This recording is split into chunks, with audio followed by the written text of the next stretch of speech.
Greetings, family. Pardon the slight delay. I just got back in the house.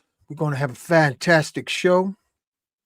Featured guests tonight is going to be our brother Chief Rod and Arisha Stone.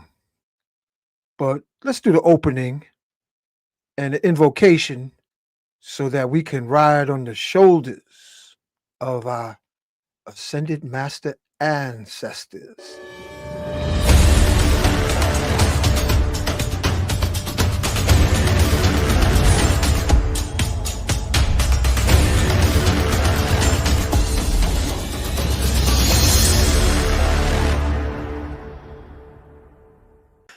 Magnets, crystals, pyramids. Magnets, crystals, pyramids. Magnets, crystals, pyramids.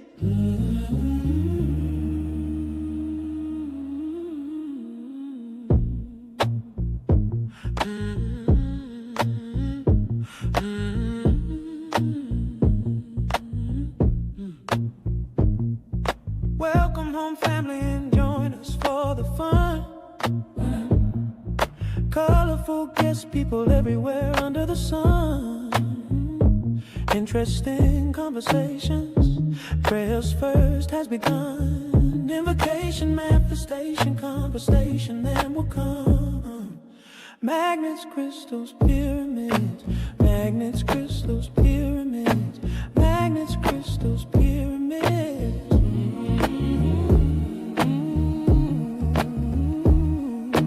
Magnets, crystals, pyramid. Let's start drinking some water, juice or tea. King Killer's recommended for you and me. Guayusa mixed together, maple syrup or honey. Magnets, crystals, pyramids. Oh, magnets, crystals, pyramids. Oh, magnets, crystals, pyramids.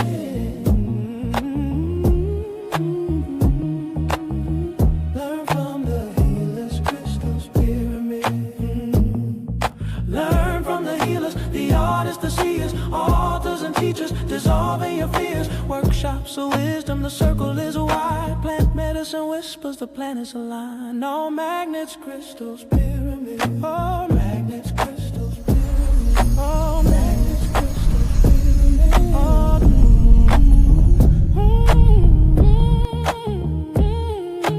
magnets, crystals, pyramids.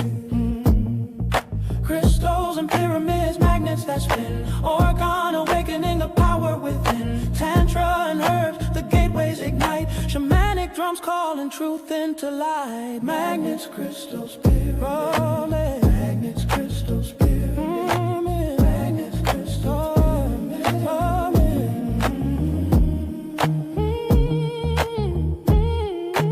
Magnets, crystals, pyramids.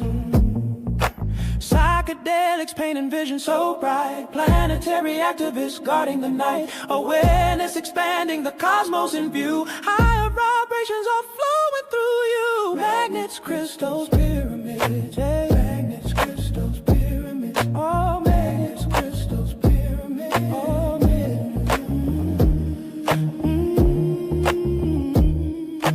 magnets, crystals, pyramids. Xenon and herbs, you'll feel much better. Drink your tea now instead of later. Stay ahead of your health. Health is always your greatest wealth. Oh, no, magnets, crystals, pyramids. Hey. Magnets, crystals, pyramids. Oh, magnets, crystals, pyramids. Oh,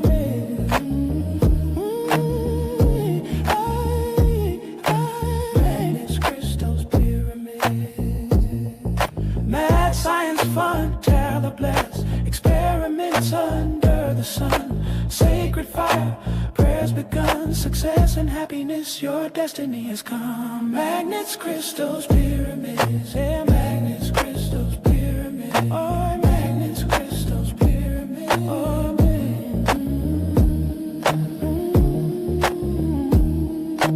magnets, crystals, pyramids. Learn from the healers, the artists, the seers, authors and teachers, dissolving your fears. Workshops of wisdom, the circle is wide. Plant medicine whispers, the planets align. Oh, magnets, crystals, pyramids. Yeah, Oh, magnets, crystals, pyramids. Crystals and pyramids, magnets that spin. Orgone awakening the power within. Tantra and herbs, the gateways ignite. Shamanic drums calling truth into light. Magnets, crystals, pyramids. Oh, magnets, crystals, pyramids. Magnets, crystals, pyramids.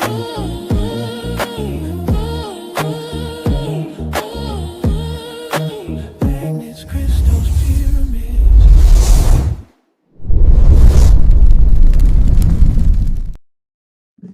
Okay, family. Greetings and welcome to Magnus Crystals Pyramids. I'm your host, Uncle Hanky, Uncle Unc Rising Sun. We're doing multiple broadcasts. I want to invite on and acknowledge our brother, Arisha Stone. And thank you, brother, Arisha Stone. Do a sound check, brother. How you doing? How you doing? Can you hear me? Yo, can you using a phone? Yeah. You can hear me? Turn it sideways, man. Turn your phone sideways so we can have a big screen. Yeah. Yeah. See if you can flip it sideways. Give me one Because second. Yeah, take your time. Mm.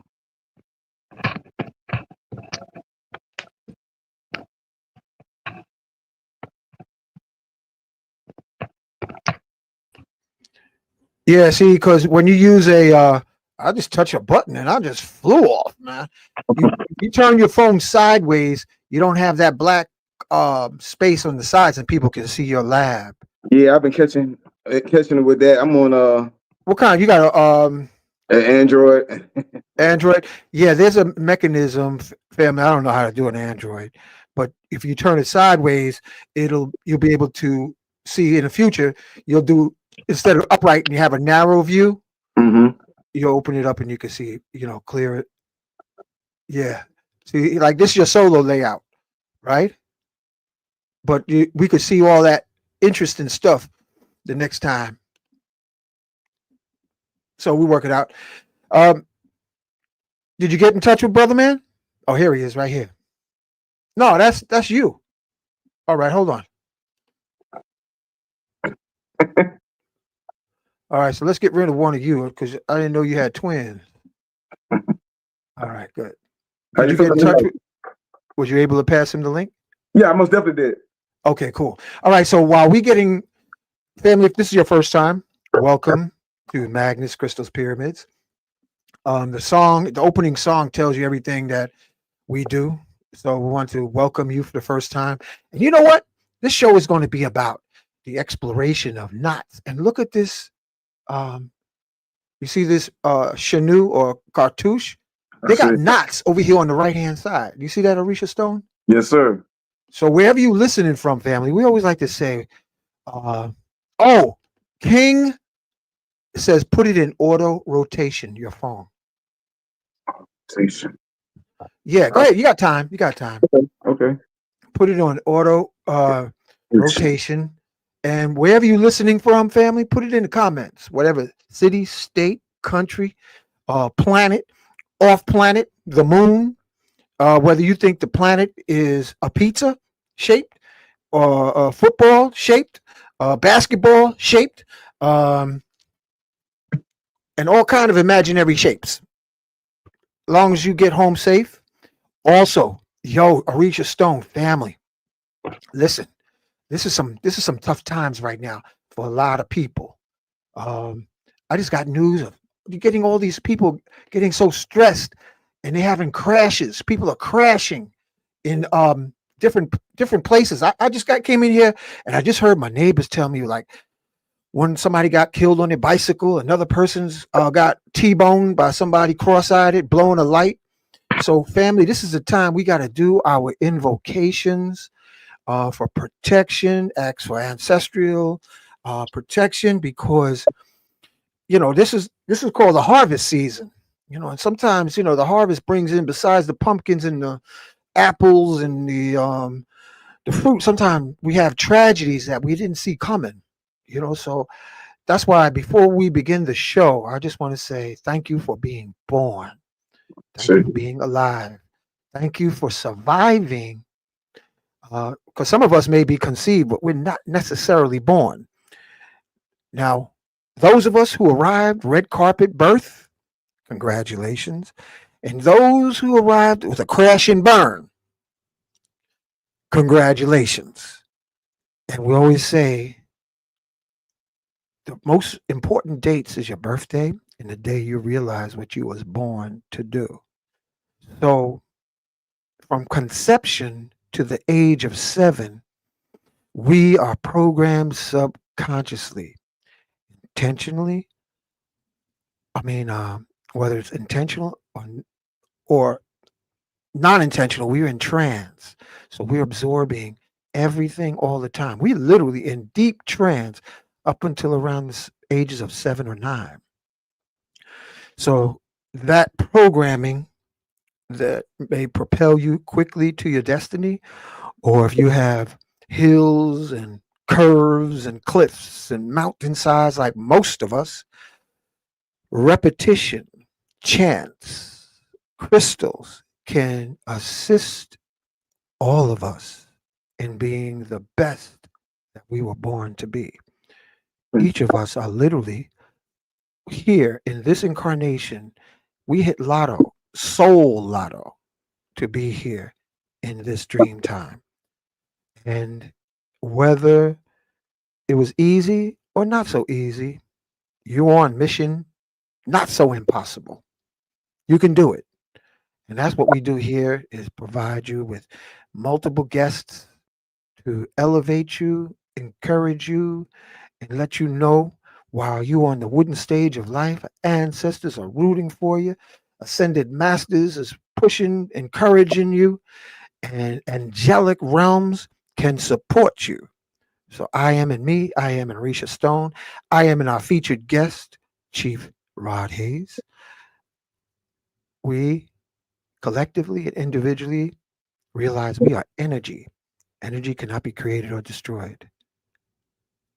So we say to all our past life characterizations, if there's such a word, and we gods and goddesses, so we can acoustically bend our language to work for us. Yes, we've forgiven everybody in our past lives. And we ask everybody in our past lives to please forgive me. Because most of the time, we have the grace of amnesia to our previous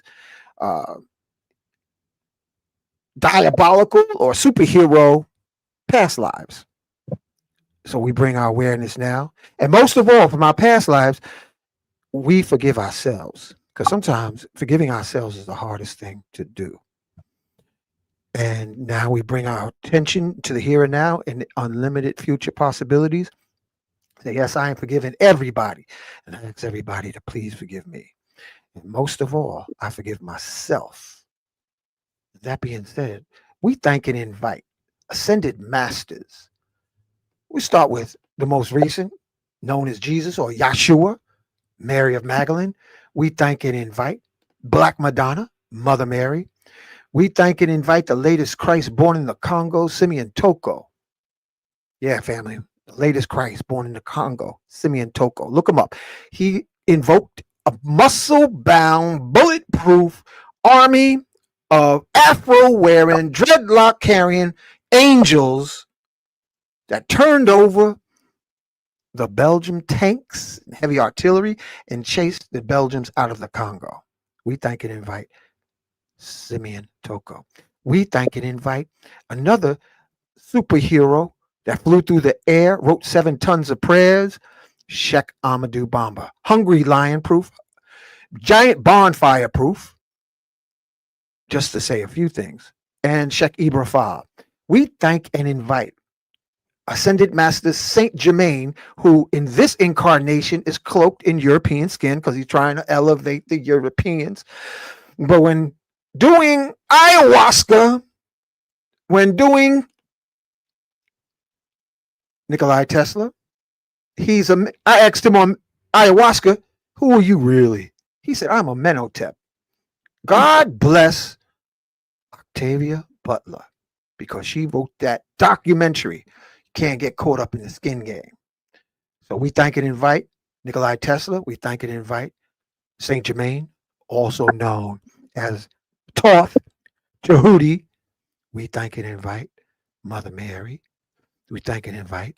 Sanat Kumara, Enoch the Ethiopian, who ascended into the heavens and became Metatron. We thank and invite Lady Buddha, Buddha, Lady Krishna, Krishna. We thank and invite Imhotep, Ptahotep, Akhenaten. We thank and invite White Buffalo Calf Woman, Chief Geronimo, Chief Osceola, Chief Crazy Horse, Chief Sitting Bull. We thank and invite Nat Turner, John Brown, Harriet Tubman, who took shrooms to see the slave catchers in the dark. We thank and invite Shroom Master Dr. George Washington Carver, who took shrooms so that he could hear the whispers of the recipes from the plants. We thank and invite Frederick Douglass, P.B. Randolph. We thank and invite Dr. Sabi, Master Kalindi Aye. We thank and invite all our ancestors who served the rhythm of love, the heartbeat, the drum of love, so that we could ride on their shoulders into this wooden stage of life and be encouraged. And we say, Ashe, Mahalo. Oh, hold on. And the forces of nature, we thank and invite. Ilegba, Oshun, Yebaya, Olokun, Shango, Ogun, Obatala, Ochosi, Orumila, that lives inside of us. So, excuse me, I had to burp. We say, Ashe, Mahalo, Donada, Wado, Amen, Amen. So let it be spoken, so let it be done. All right. Now, while we're waiting for our brother, I just want to acknowledge all those in the chat. All right, we got True Love, Dove Fly. Thank you, thank you. RDA 318, ready. Black Phoenix, greetings. Dark Goddess, peace and blessings, Ayibo fam.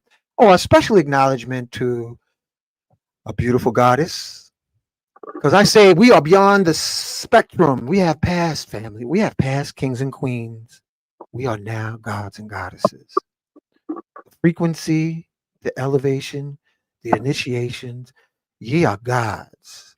Psalms 82:6. It didn't say you are queens and kings. Ye are gods and goddesses, according to Psalms 82:6.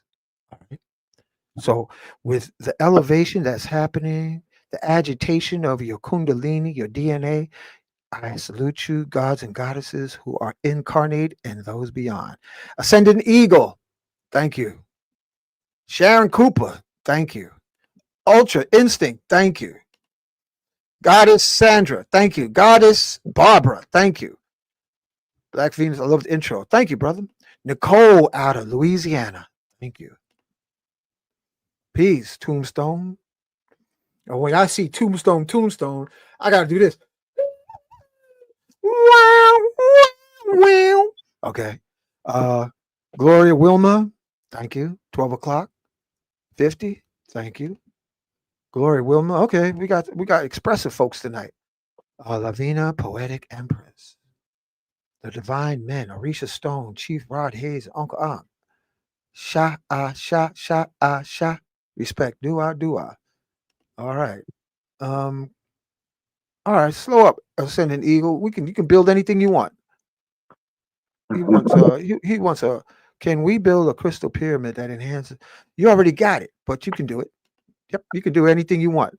Remember the movie Wizard of Oz? It was all about being hyped enough to know that you can accomplish anything once you believe that you're able to. Because Oz couldn't do nothing. He was behind the curtain. Y'all remember that? It was deep. Hiram. Okay, thank you. Yeah. All right, we'll get that later. Brother Steve, good to see you, bro. Thank you. Peace. Get the likes up, family. Appreciate it. Memphis, Tennessee, Alabama, Washington, D.C., Nicole's House of Wellness. Sean, you got this. Must be a part of your family too, bro. Yo, did you see the pictures I sent you? Yo, Orisha Stone looked like my nephew. Did you see them pictures I sent you? Yeah, I did. Yeah. Yo, You see the resemblance, right? Yes, sir. Yep. All right. New Jersey, Minnesota. Sharon Cooper's in Sweden. Phoenix, Arizona. All right. Thank you, Teresa. Mick Sergio, Boston, Massachusetts, Delaware, Detroit, Michigan, Honolulu, mahalo, mahalo, Tampa, Florida, Akron, Ohio, San Francisco Bay Area, Queens, New York, New York City. Thank you, thank you. San Francisco, Dark Goddess says yes. Dallas, Texas. Uh-oh. Ascending Eagle says the planet, the shape of the sacred womb. All right. We can't touch that. Chicago, Chi-Town. All right, feathers up. I keep my voodoo spirits close by at all time. All right. Thank you, thank you. Yeah, they say auto rotate in the window shade that you slide down from the top of the screen. You see what it says there? So you know how to work the I appreciate Android. that. He said auto rotate and the top of the screen. And while he's doing that, family, make sure you tap into your Kinkaliba tea, man. It's like black seed oil. You know what they say about black seed oil? Cures everything except death. Well, Kinkaliba is running neck to neck with black seed oil. You know, we need to drink our tea. Better to have tea and no food than food and no tea. All right. How you making out over there, bro? I think I just got it. Let's find out. Oh, Yeah. Look at that. Look at that. Look at that. Look at that. Now that's the way you rock, man. That's the way you rock. Each one teach one. Yeah. Slim Diesel. Okay. Sean, be patient, brother. Yeah, don't bust a quickie, man. Be cool. Be cool. Hey, Frisco baby. Slim, all right. Papa Legba, Ultra Instinct, Unique Tribe. I just want to acknowledge other family taking time to do that. All right. And we're looking for him also.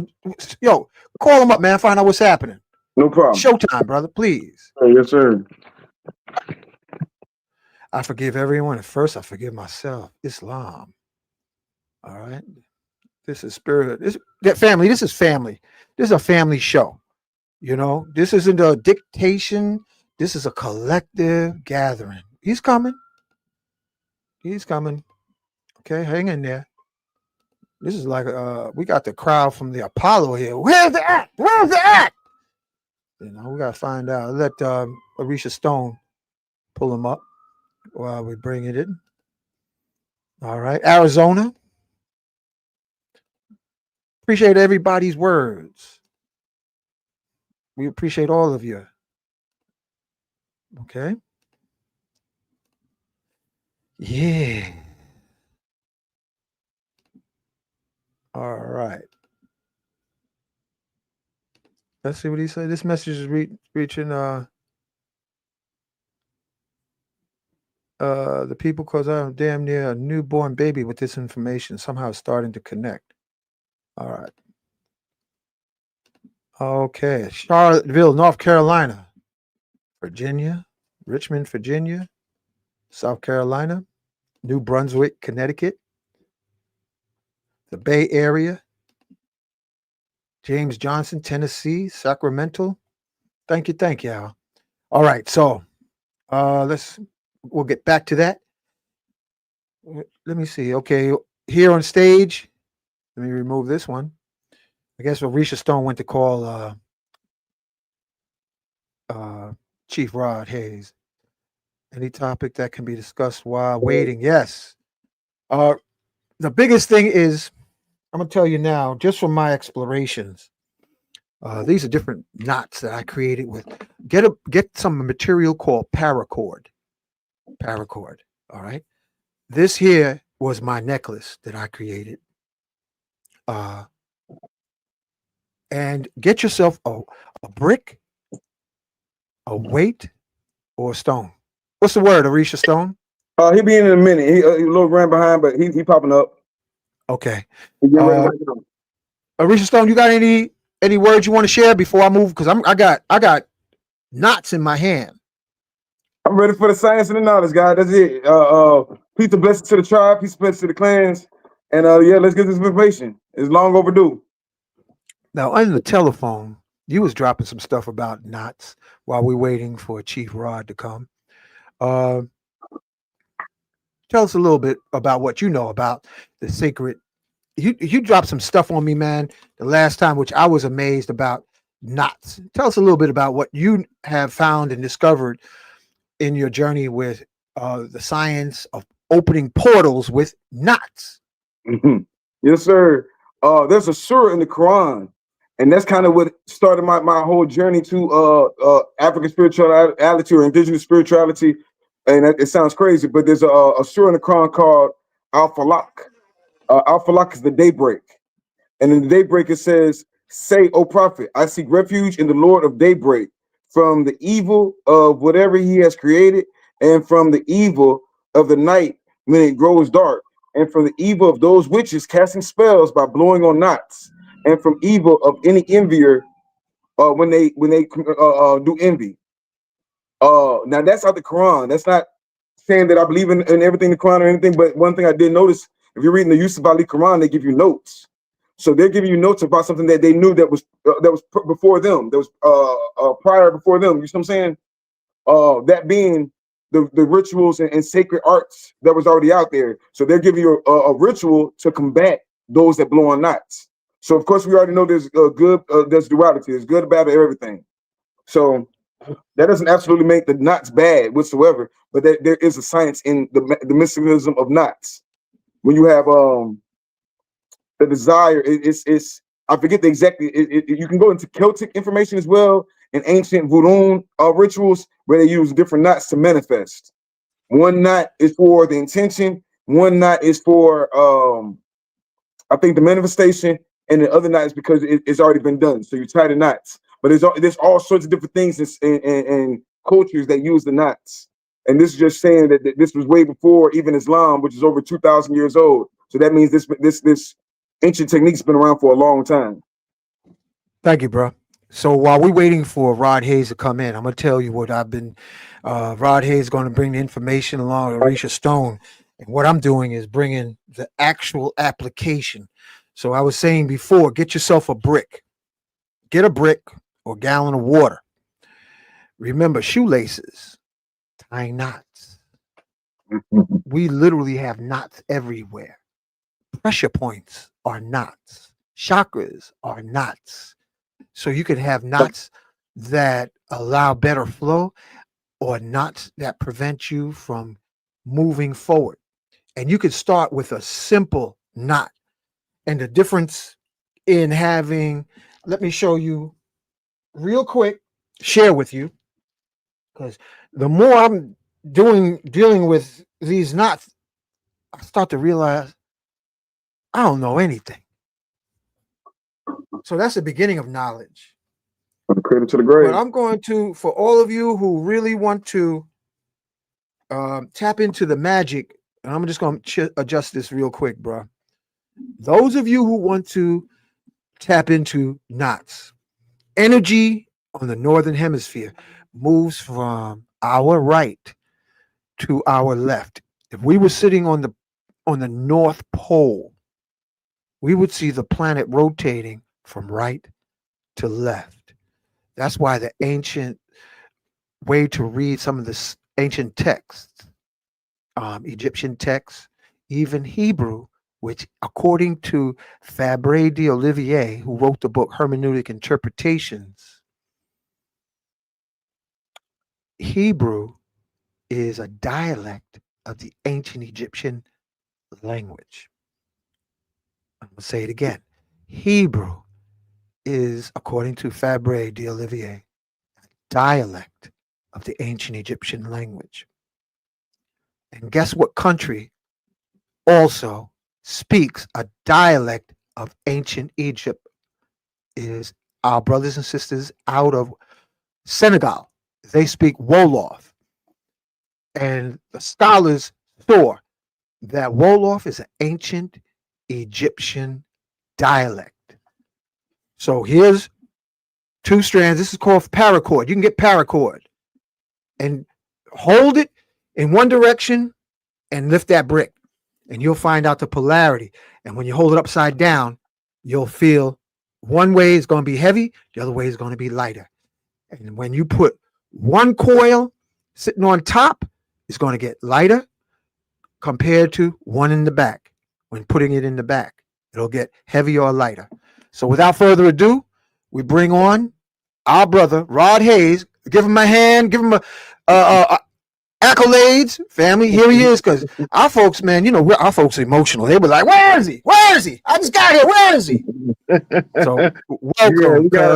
We got some wires crossed. I had the time wrong, so the brother had to call me and set the record straight right quick. So I had to hurry up and set up. Yeah, man. Glad you're here, bro. I was just sharing a little information. We had a great conversation. Let me move the Shanu, the cartouche, out the way. Hold on a second. Let me get this out the way. We had a good conversation because I haven't. Rod, have you ever heard anybody talk about, all the woke folks? Has anybody spoke about knots? And if not, why not? Being that we are surrounded by knots. Only person who I know that wrote about the knots was Malachi in a book called Urim and Thummim. And it's about I think he touched on the 13 knots that was put on the rope and put in the well to curse Muhammad. I just read. But there is like a naval guide to making knots.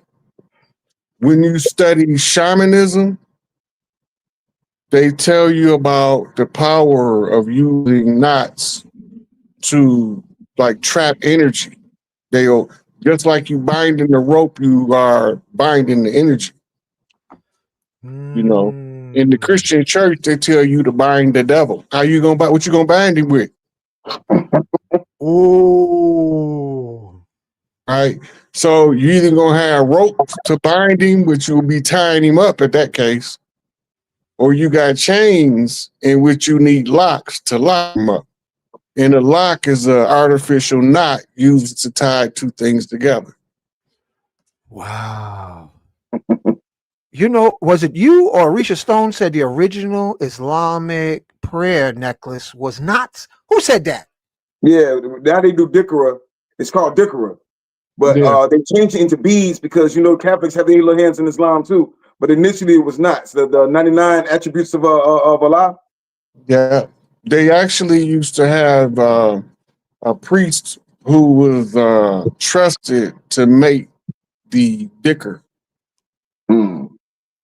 It was like It was his like family job, and he was what you would call a knot tire, in reference to the conversation, because he knew how to call on each one of the names to influence the knot that he's binding into the name. I'm saying. Wow. Spiritual technology. That's heavy. I'm gonna tell you where you seen it and you didn't know where you was looking. You remember them shows like Nights of Arabia, and you have the prince with a rope around his waist? I got a knot belt right here. And I'm gonna be honest, Jethro, the Clamptons. What's the name of that show? Beverly Hillbillies. That's the first time I seen a rope. The first time I seen a rope belt. Remember, as soon as you mentioned it to me, that was the first thing I told you. Jethro had a rope belt. Yep. And I was like, wow. Somebody said Zorro. I don't remember Zorro having a rope belt. Did he? Yeah, because he wore the cape and he didn't have a buckle belt. Man. I'm gonna tell you where else you seen it at. You ever see the Druids with the brown robes? They all got the rope tied around their waist with the knots in it. I was gonna say the Masonic Lodge. Wow. They got it too. The Shriners. Now it became heavily involved in the abilities of a longshoreman is to learn the science of tying the knots. Wow. Right? So when he's using these different knots, the more knots he can tie, the more experience he have as a longshoreman. And that's why they Wow. have a naval guide to knot tying. It's not until you study shamanism did you know that the practice of knot tying is tied to ancient mystic sciences, ancient mystic arts. Mm. Deep. I like what the sister just said. Our hair, Bantu knots. All of our hairstyles was for to serve a spiritual energy harvesting purpose for the soul. Your hair is your antenna. Medusa didn't have snakes, she had dreadlocks, but she was able to use what we call static electricity to make them zap motherfucker. Because she was able to maximize the output of her mitochondria and tune in to her own frequency. Wow. Remember, you could rub somebody's hair like this to develop static electricity. Right. So, well, we used to call them sacred locks. They became dreadlocks during the Mau Mau rebellion because the Mau Mau began to knot them up, following the tradition of the Rasta. And when they go through the Mau Mau ceremony, they either shave their hair bald or they put it in locks. Wow. I remember one time during a relaxing moment, one of the most beautiful memories is when a sister just let her locks out and just allowed her locks to just like cascade over my face, over my neck, chest, and waist. I was like, what? Yeah, why does that feel so good? I mean, there was something to it. I was like, oh, is she trying to knock me up? Hey, when you said that, I heard what old song saying, "This must be heaven." Yeah. Oh, because it felt so good. It felt so good, you know. And then I'm thinking about, you know, sisters, y'all got knot magic, because you can knot up a brother in that sacred night dance. Hello. Mm-hmm. You remember that old juju trick they tell you? Get a street person, tie the panties in a knot, right? It's a certain amount of knots you got to tie the drawers in and go bury it in the front yard. Yo, I'm talking about anatomically. Have you ever met? They call them sisters. They can knot it up. You can't go nowhere. We call that the gorilla grip. She got the gorilla grip. No, I'm just, it's just life experiences I'm just sharing, because I was a geek, We wouldn't get to our age if we didn't develop some life experience along the way. Yeah, you got that right. Who would want to be our age and we say on YouTube, well, I'm a virgin, I don't know anything. Come on, y'all. There's at least, let me see, we got almost 150 years of, well, with the audience included, we got countless decades and centuries in all of the audience. We a library right here. I see. We're a library. So I want to give a special acknowledgement to my brother who really is, I want to have him on the show also in the future, Sheikh Sufi. And I had invited him, but I think he's either in Morocco or Senegal. And one thing he did say is in Sufism, there's a lot of knots that would be considered either high science or magic. They use them in calligraphy. Say what? The knots, they draw them in calligraphy. Wow. So remember I said it's the intricate design of the calligraphy, and they capturing the energy of the surah. I say. Wow. See, look, you remember when I said look, the Sufi, our Sufi is the Sophia, the Ain Sof. Whoa. All of their rituals are what we used to call women's rights rituals. Because there was a war and a raid on the sisterhood The men had to teach a daughter in secret while they practice it in the open to keep this practice alive. Because we have to be able to jar our memory as to the purpose of the whirling dervish. That's an old Atlantean ceremony. Wow. And you had the tribes would dress in like the fire tribe. They would light the end of their dresses on fire and whirl. The water tribe, they would come in, they would wear theirs, would be white with water all on the floor, and they would spin around and sling water. Wow. Right? But they all had to find a center. You can't continuously spin without fainting unless you find your center. Powerful. It's the spinning top. So in determining your spiritual balance is how well you can match your frequency and vibration to the vibration of everything going on around you. Once you find your center, now you are spinning from a pivot point, the quintessential spinning top, which is the shape of your aura. So That's heavy because I'm just thinking when we put a car tire on the axle, we tighten it, and it better be tight as a knot. You know, think Where about do it. you think screws and bolts come from? Mimicking knots. Would you say that again? Where do you think screws and bolts come from? From mimicking knots. You know what, Chief Rod? Orisha Stone family. Sometimes I just lay on my couch and I was thinking about knots. I think there's a certain arrangement of knots that creates anti-gravity, invisibility, levitation, regeneration, kundalini activation, prosperity. I think a sister, if she know how to intuitively, or a brother knows how to. That's yoni science. You talking now? Whoa! Tell us about that. Go ahead now. The shape of the 8. Ooh. Right. It's also the heart is, you can unroll the heart. Most people don't know that. You can unroll the heart. You can unroll it. It's one muscle folded on top of each other in a knot. And that's how you get your ventricles.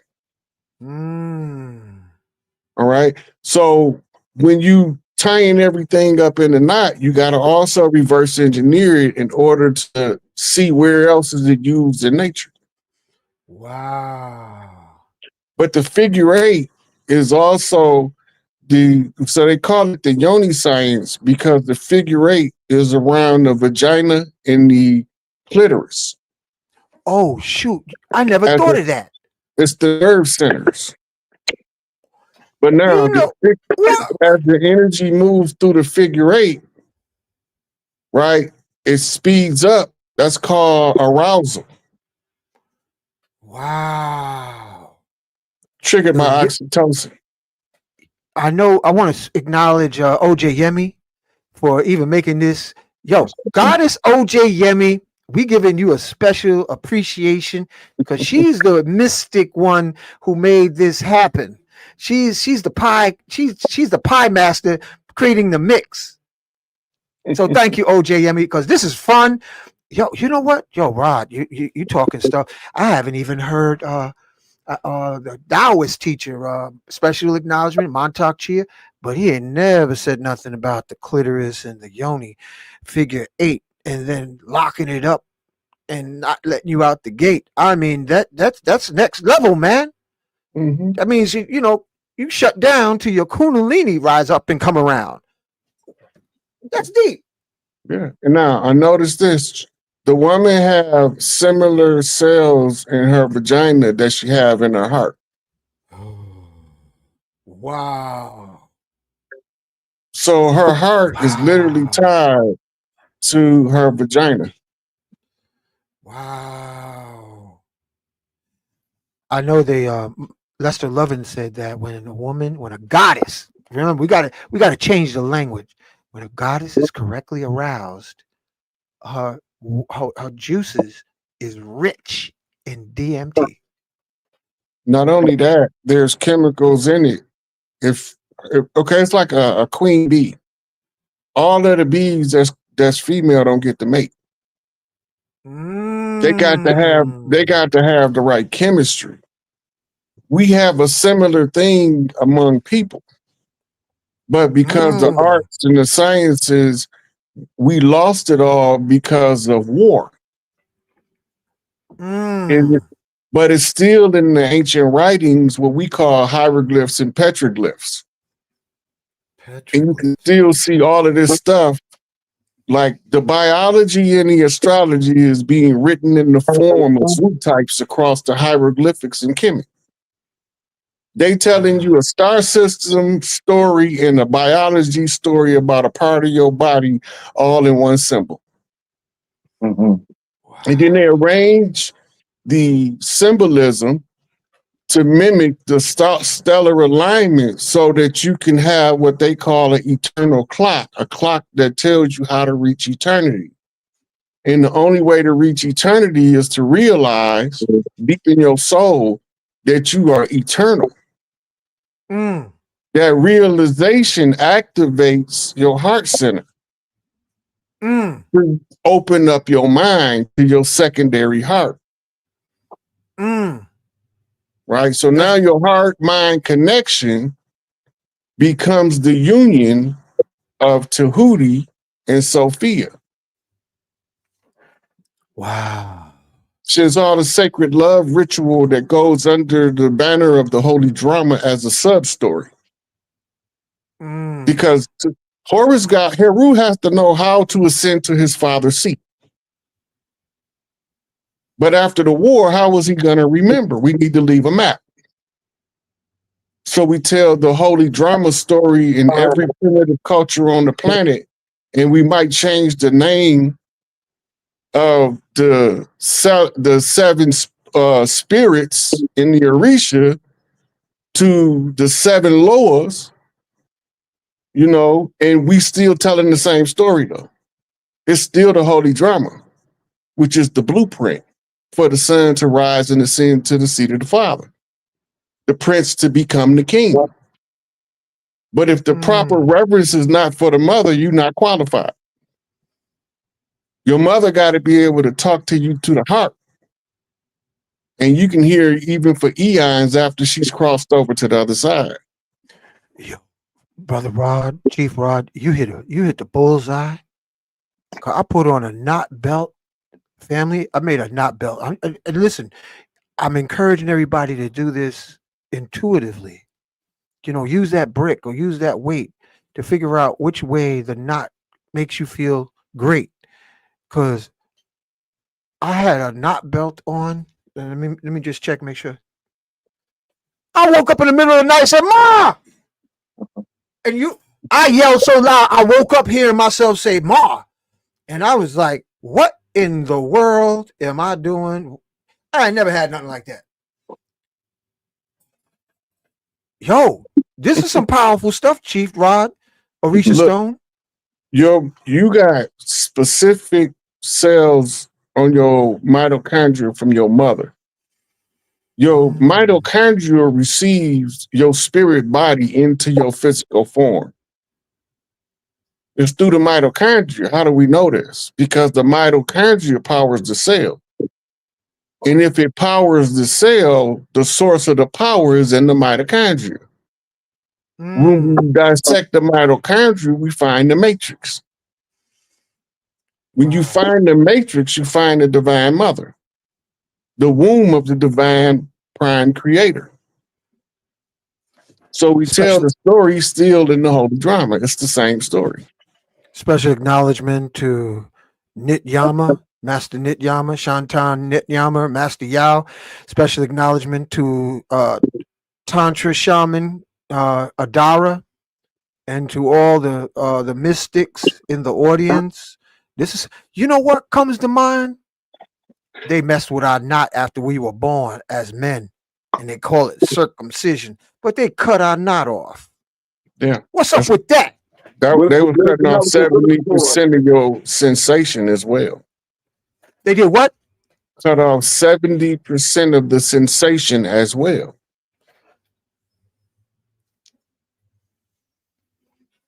What about the The umbilical reason cord? that the sheath is there to protect the most sensitive part. Without the sheath, the sword becomes dull. Oh, So you Damn. you don't just willy-nilly pull your sword out. Right? That's the sacred to the samurai. So the sword without the sheath is the sword that dulls the fastest. You only pull it out the sheath when it's time to use it. they want to make us butter knives, man. That's Another crazy. way for saying gelded. Mm, mm, mm. See, Dang. when you have your full sensitivity and you connect with the similar tissue through the feminine, it's a whole nother world. Wow. It's a whole nother world. Now, if you want to circulate the energy in when you penetrate your tongue, go to the roof of her mouth. Ooh, Lord. That's what it feel like. Mm. Oh. Yo, Ooh, Lord. Risha Stone, I think you need to blow some smoke at the screen when he just said that, man. You know, throw some tobacco at that. I got you. You ready? Chief Rod, say that again. Look, if you want to make the energy circulate, you complete the circuit Yeah. by putting your tongue in the roof of her mouth. You know, I'm getting real. It's the socket and the plug. You can't just plug one side of the socket in and think your light lamp gonna turn on. You need both prongs in the plug. Now you know what? You got me on. While you talking that, I'm gonna spin my knot right like this here. I'm gonna spin it around. And the next time, slow dance, night dance, I'm gonna do this all around the place. I'm like, oh, you know what? Imagine putting like frankincense oil or some oils on the knots and saying we gonna get busy, or putting oil around a knot and then put that knot around a candle. Like, you know what I mean? Mm-hmm. Or say, Throw it in the river. yeah. It's all in the so everything that you do, you can use to harness energy. When you know what a knot is for, you tie different knots to harness the energy in a different frequency. Right? You got loop knots, you got bow knots, right? You got box knots. So when you understand that they doing something different, and they are taking on different forms, you got slip knot, look like the figure 8. You know, it just popped in my head. If I was going to wrap my money up, because family, listen, sisters, a lot of you are going for the hokey doke and just walking around with plastic.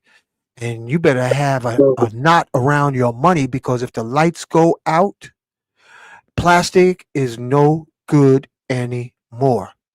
So you can make that knot you just said, Chief Rod, a slip knot on the money. Better keep some cash in the house. Cash will always be king, Hey, look. family.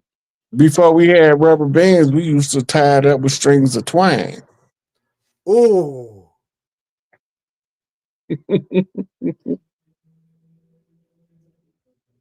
Look, if you go to the Boy Scouts, they teach them how to tie knots. Why is that important? They say that it's an intricate part of the survival skills that all boys should know. Yep. Now, in the Army, in the Marines, not so much the Air Force, but in the Navy, they got whole classes on knot tying. It's part of being the sailor, the longshoreman, the ability to tie the knots, because you know how to secure massive ships and you know how to secure little boats and everything in the middle. Right? So you're teaching them how to navigate. You got to know which knot to tie on which sail in order to hold it according to its pitch.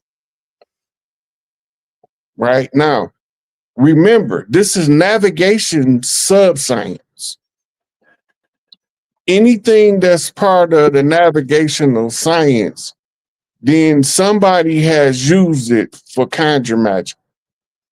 Mm. And we call it the Moorish science. Whoa. Whoa. And people tend to think because you study the Moorish science that it's the same as the Moorish people. The science is ancient. It's just that certain people was allowed to maintain the sciences and certain people were denied access to the knowledge. And it repeated in cycles until it played out from 1492 to now. Mm. You know, I'm thinking about who put that there? Leonard Brock. Yeah, I want to thank you for that. When you get married, tie the knot. Is that a manifestation of divine union of masculine, feminine, law of gender? Yeah, so that comes from the pyramid going up, masculine principle, and the pyramid coming down, feminine principle, forming one union to become a balanced Merkaba. You tied the knot. The two became one. The red and the blue became purple. The mortal became immortal. Oh, the red and blue became purple. Yo, I got a red and blue cord here, and when it's all bundled up together, now where did I put it? I had it in my lap. It looks purple. No, what did I do? I might have flung it. I got excited. Right, I was just about to break down the Moorish science. Yeah, that's a navigation science, right? Ancient technology. So if we went through our Moorish Order of the Round Table literature, yeah, and we went through our Clock of Destiny literature, and then we went through the history of Noble Drew Ali as part of our Moorish studies, then we know Noble Drew Ali was a merchant marine. I didn't know his that. travels allowed him access to the knowledge of the navigation of the seas. He was able to pair that with his Cherokee heritage in order to see what was done and how to undo it. Now, you know what? I was looking at you, Chief Rod. You look like you from the Carolinas, man. I'm serious. You got some bloodlines in the Carolinas. I'm Mississippi clay dirt walking, baby. Did you hear that? That almost sounds like blues, man. That old Mississippi Delta where we come from, out the dust of the fields to the green of the land. That's a song right there. That's a song. Pull out the guitar, pull out the banjo. That's a song right there, bro. Look, we used to freestyle the blues long before these boys was rapping over Pro Tools. We used to skit and scat in the fields when they was talking about holly rocking in the clubs in the city. Hip hop is ancient. It's the way we talk to ourselves. You know what? Now you talking music, and music got knots. Music got hooks. Yeah. You can't have a hook if you ain't got a knot. Because the hook got to be fastened to something in order to reel in the fish. That's why the knots in music is called notes. It's an anagram. Bam! Man, if I had a special effect, I would have had the screen go boom. That's hot. Yeah. So when you look at them, you can see that the main musical S symbol goes back to that figure 8, but it has breaks in it, which tells you the breaks separate the rate of the pitch of the music. That's why you got something called a music scale. Because when you know what the pitch and the scale is, then you know what note being played. And this is how you arrive at the A tone. And Farrakhan told y'all about the A tone at the Million Man March.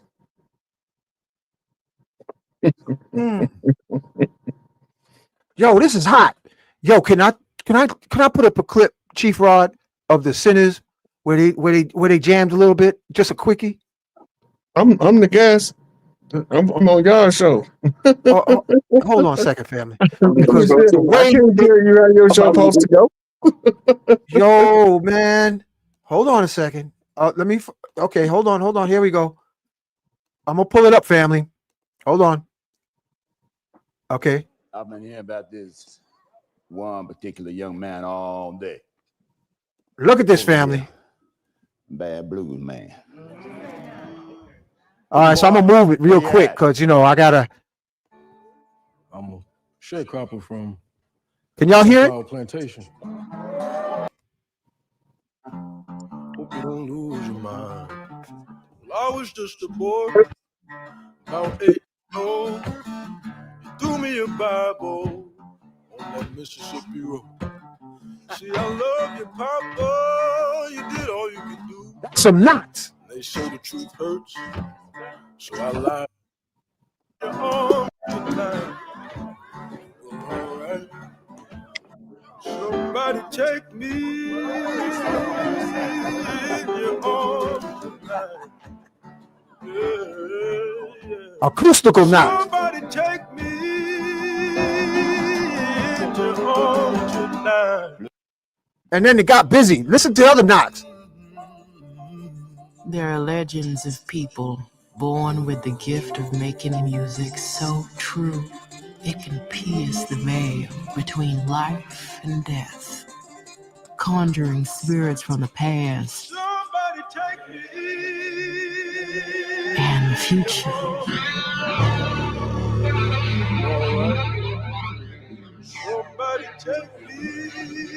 You see, he's showing all of the different genres of music spinning off of the blues. Yeah.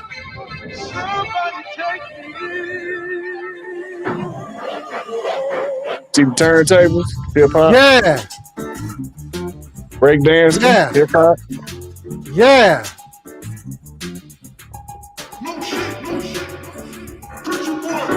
God bless Brother Panic.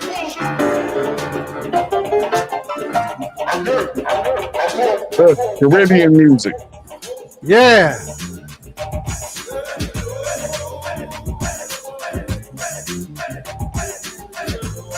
They call that twerking. We used to call it the sway of the matriarchs. Woo! That's hot.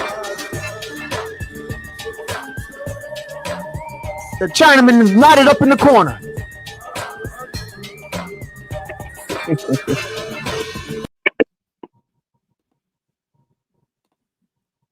Thank you, man. We had to put a little bit of that in there. You know, Sister Freedom wanted me to do a analysis of that movie with her, and she ain't got back to me on it, but I did end up watching the movie. And it's about the vampires, those that came from Europe, versus the Mississippi tribes on the land. There's so much symbolism in that movie. That movie is like telling the same story I've been telling for the last 6 years. Look, they call us lichens because we look like kin when we're not in our animal skin. Damn, that's another line. Look, They suck blood, and we literally wear wolves. What you We talking about? wear wolf pelts to war, but they Mm, known for sucking baby blood. mm. They are the vampires. No, Plays they do out that. in the They do that plays down the out street. plays out in the Twilight Saga. Who do we have to defend us against the incursion of the vampires? Those priests from old Mississippian culture, from the city we call New Orleans, the big ENO. This is where our spiritual defense system was, because Mm. the Port Nola was the intake for all immigrants to the mainland until the hull got breached by the good ship Plymouth. So now Wow. we are taking on other vessels because now we being flooded by aliens, Ooh. cowboys and aliens. Mm. So when the aliens came and breached the hull, they established a corporate jurisdiction in Admiralty and Maritime, which takes you back to Uniform Commercial Code, which takes you back to Admiralty and Maritime control of the high seas by the warring tribes of the Moorish nations. Man, And that's this is deep. why they call some Tawny Moor, some Blackamoor, and then they call Mm. some Fillmore. Wow. You know what? You got me thinking. That's a knot. Special acknowledgement to Muhammad Ali. He was a knot master, knew how to whip. He Mhm. knew how to whip the knot, the knuckles. Yeah. What happened to you when you get rheumatism in your hands? Your knuckles knot up. Oh. Oh. Arisha Stone, what was that? What kind of knot stick did you have? Did you just had right there in the screen, man?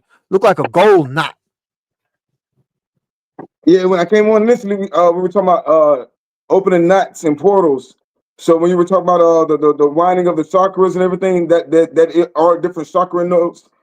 Just real quick, and I'll get out the way. The intentions of the knots. Each knot, each chakra, each knot has an intention, and when you knot it, and you blow on it, that's the ritual. That's what I was getting into about how Arabic actually stole our culture and reversed everything on us, or Islam reversed it, like he was just saying about the Moor science. It's this Arabic magic versus Moor magic, pretty much. So Yeah, Well, get that yellow stick while you talking to us, man. the it played winding out of heavy in the 18th dynasty. yeah, especially with the Moors. But the wrapping of the serpent, the interlocking of those two serpents, or the serpent and the roots, those are all spells. So that's what I'm initially thinking about. Like when we talk about the spiritual knots, like he said, tying the knot or tying or tying a Lucifer. These are all spiritual references that they're telling you what it is, but we're kind of missing a lot of what it is. Like when you start studying more science temple, or even if you study Celtic, when you're looking at those Celtic symbols, and we can say wherever the Celtic came from, but those are all knots. Those are spiritual knots. Like he said, in language, Arabic That's is not language. That's Druid science. Yeah. Now the Arabs or so-called Muslims or Sufis, because that's why I told you initially, the reason I even started studying voodoo was through Sufism. Sufism has you saying different dhikrs, saying different prayers, saying different rituals all throughout the day, and you're counting the knots in your fingers. Literally, you see what I'm saying? So that's a ritual within itself. It's ancient magic that you know how to do, protect yourself, to ask for abundance. It's the same thing when you start tapping into Ifa and all these other things. The only difference is the Arab, when they bring you into Islam, the first rule number one is forget all your old entities, forget all your old cultures, and forget your people, forget your ancestors, while bigging up their ancestors. So the power of the knot is like the Kabbalah had what we said 99 different deities inside the Kaaba before they cleaned it out, and they all had different cultures and traditions in there. Well, it depends on which hadith you go with, because you had some it was 99 idols, and in other renditions it was 360 idols. I say, You know, so but it was represented by all of the tribes of the region. Those were called tehalims. If you remember in the Bible, Abraham's daughter, but I think it was his granddaughter, left with the family tehalim because that was the symbol for that family's ritual power. It was the centerpiece for the family altar, which the daughter is the one who's supposed to carry the family's hereditary wealth rights. So she take the tehalim, which mean that whoever she marry is going to be the man of the house now. This is why it's good. If you also remember in the Bible, it said man shall leave his mother and father and cleave unto his wife, and they shall become one flesh. But you got to also remember religion. The word religion means to tie back. Say that religion means tie back? Yeah. Wow. To tie you back to something, to bind you down. Because it's a secret code in religion called Amen. The Amen spell is the spell of the 18th dynasty Kemetic priest wars to prevent the ones with the blood and the right from being seen by the rest of the world. This is why they was left in darkness. This is deep. When you go back to that Kaaba part, those traditions are in the hadith, the knots of Anansi, the knots of Anansi. You know who Anansi is? Mm-hmm. Uncle Hank, Anansi is a spider deity. Or Eleba, he deals with knots. All these different things are tying realms together. When you talk about portals, you're talking about realms. And Nancy and Eleba are loosely, I'm not gonna say they're the same, but loosely kind of the same kind of jobs. They're tying things up throughout the universe. Like the Mycelium network, those are knots or roots up under the ground, right? Tying everything together. Yeah, but it's funny you say that because the Anasazi tribe break up and go and bring all of the tribes back together. We all connected. We all connected. And they tribe is symbol is a spider. The Celtic knots, that means that everything is an infinite loop and energy and everything else. That's why, like I said, everything's ritual. You're jumping the broom and tying the knot. It's ritual. You know what I'm saying? All those knots are rituals. Every intention you when you put your intention into it, you lock it. You said it earlier about putting oil on each one of those knots. Now you're anointing the knot. Then once you're finished doing your ritual with the knot, you throw it down river and let the river take it. You see what I'm saying? They look like a bunch of knots. The Mycelium network. To bust your knot, to open your head, bust your skull or crack your skull because you knotted up. So this is a knot to unknot you. Interesting. Now, how about this? The umbilical cord. When they cutting, they're cutting the knot, right? They're cutting the loop, the cord. And what do they have to, when they cut it? What do they have to do? They got to clamp it, right? Make sure it's not. Whoever told them they were supposed to, like they're cutting it way too early. They're cutting it way too early. But that's deliberately done though, because they don't want proper pair bonding between mother and child. So that goes back to they're trying to delete our ancient cultures, and in those something so simple as those knots, you're realizing how it goes into all these different things. The tying the knot between the man and wife, or the connection from mother and child, is that like they could say it's a knot or whatever when it was tied around the baby's neck or whatever, but the baby was breathing just fine. But yeah, when they cut it, they're cutting a connection that's not supposed to be cut. It's supposed to naturally, flow. They're cutting a connection with you, or like you said, those knots represent your 7 chakras. Each flow needs a different knot and keep going up. So spiritual technology. Sufism is only Arabic voodoo. Chief Rod, Orisha Stone family, I'm going to go and get my djembe, and we're going to look at the knots on the djembe. I'll be right back. Chief Rod, tell us keep going with the knots, brother. I'll be right back.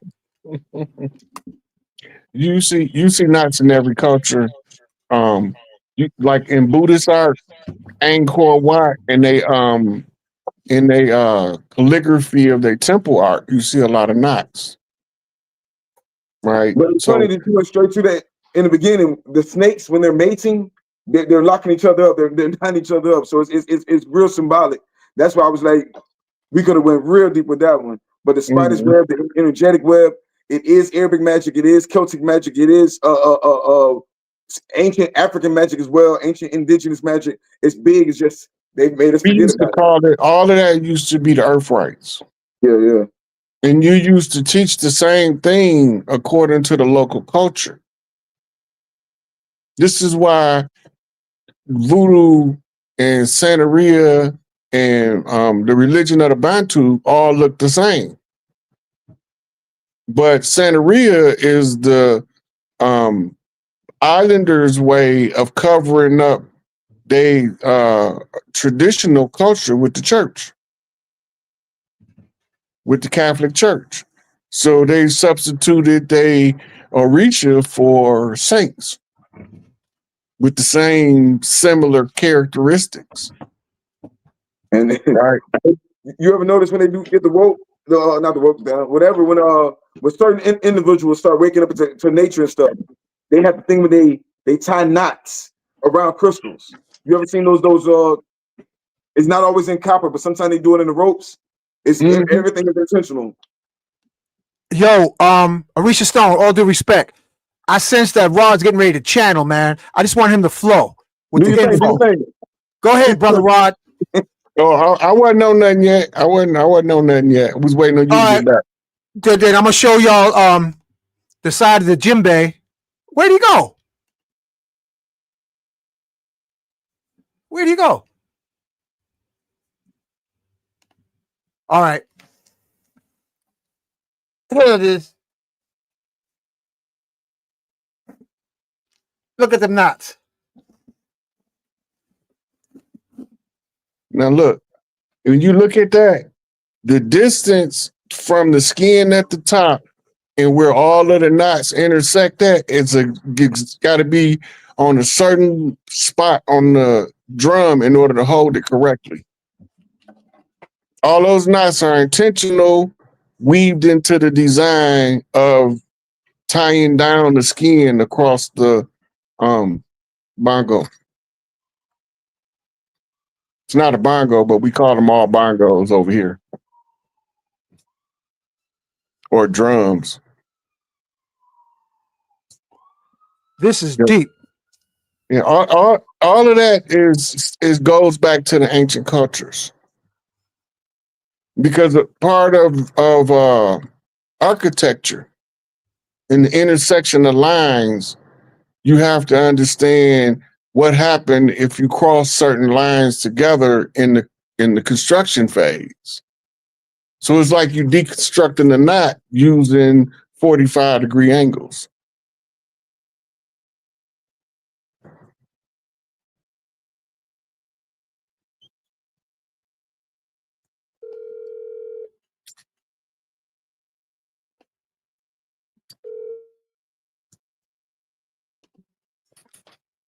I don't know where he went. I don't Okay. know. All right. Maybe you need to charge his phone. I remember you mentioned, Chief Rod, about, was it you or was it Risha, in the pre-Islamic Arabia, you was talking about a lot. Did you say, was you talking about a lot? And if you had Aladdin- touched on it, tell us about that. Alat was the moon goddess prior to the advent of Islam. She was the prime deity of the collective tribe. She was the chief deity, the goddess. When the Catholic Church rewrote Islam, they masculinized the feminine. And we don't want to admit that the Catholic Church was responsible for Islam, but their fingerprints is all over the doctrine. From Muhammad's advisors being Christians, his first wife being a Catholic nun, right? So we see the influence of the church, but the doctrine appears different. But when you look at the chapter of Miriam, right, all it is Hail Mary, Mother of God, sacred is thy womb. It's the same thing. Wow. So Alat was subverted in the power structure in order for the patriarchs to break up the priestesses that were the original priestesses of the Sophie or Sufi, which was the divine feminine priests that ruled Arabia until they was attacked in the Hijra. And you know that the Hijra was part of the women's army because they commissioned the elephants. The elephants was under the jurisdictional command of the queens, the female priestesses. She wouldn't just run elephants in the war without cause. That was a different era. We be looking at stuff with modern eyes, but we don't realize the culture of the era and the times make a difference in what you're seeing and what it meant at the time that it happened. Because remember, they only giving us the cliff notes. They're not giving us the intricate day-to-day detail because nobody can write that much stuff down about one person. And we don't really care about when they went to the bathroom, when they washed their ass. That don't need to be in there unless it's part of a significant life cliff note, like they was washing their ass and got struck by lightning. That's something to write about, right? We don't write about people's meals unless we writing about them in the context of like a Last Supper or a sacrificial barbecue that they call a sacrifice, but it was really just a barbecue. And that's why they always talking about the savory scent of the sacrifice. They didn't just kill the animal, they ate that sucker. That's why Yahweh told them to make sure that they bring back all of the ones with no blemish. That means they don't want no defective food products. Bring us the best you got for my meal.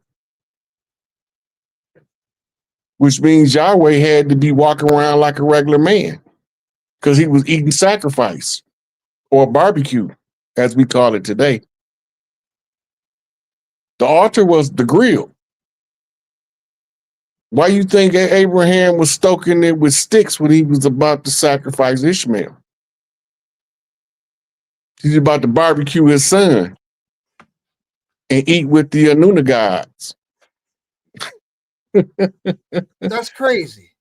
Yeah. That's what Inky said. He was like, man, that's crazy. Why you got that man down there about to barbecue his son? Man, how do we put that ram on there instead? So he sent this messenger. And they called him an angel. He was he was just the guy that come to deliver the message. That's what angel mean. The message deliverer, the mailman. Hey man, the old man said, don't put your son up there. Don't barbecue your son. They ain't finna let them eat your son. Put that goat over there. See him stuck in the thicket. Oh yeah, good looking.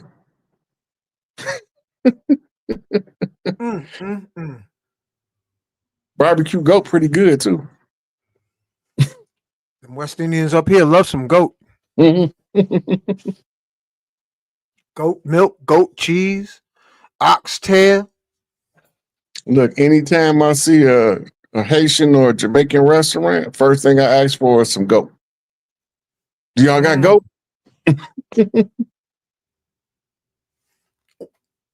What's the difference between goat meat and oxtail meat?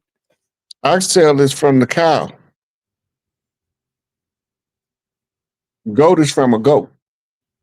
In the content and the context of the meat, the bovine beef cow is really too high in what they call saturated fat for human consumption.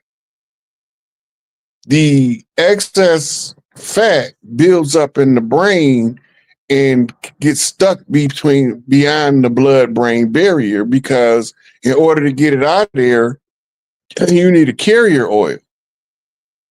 This is why they ban hemp oil. Hemp oil was a carrier oil. You rub it on your skin and it'll help you to remove the plaque buildup in the brain.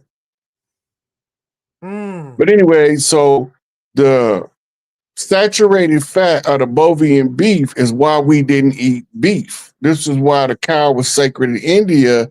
They would use the product of the cow, the urine, the milk, the dung, the blood, but they didn't eat the meat of the cow because the meat of the cow was unfit for human consumption because it causes that plaque buildup in the brain over time. Whereas goat and lamb, that's what you call a omega-rich unsaturated fat or polyunsaturated fat, which is like putting a clear liquid oil through the brain instead of lard. So instead of the plaque, which looks like lard in the brain, the clear liquid can also serve as a carrier to break down the larger oils and help get the plaque from beyond the blood-brain barrier.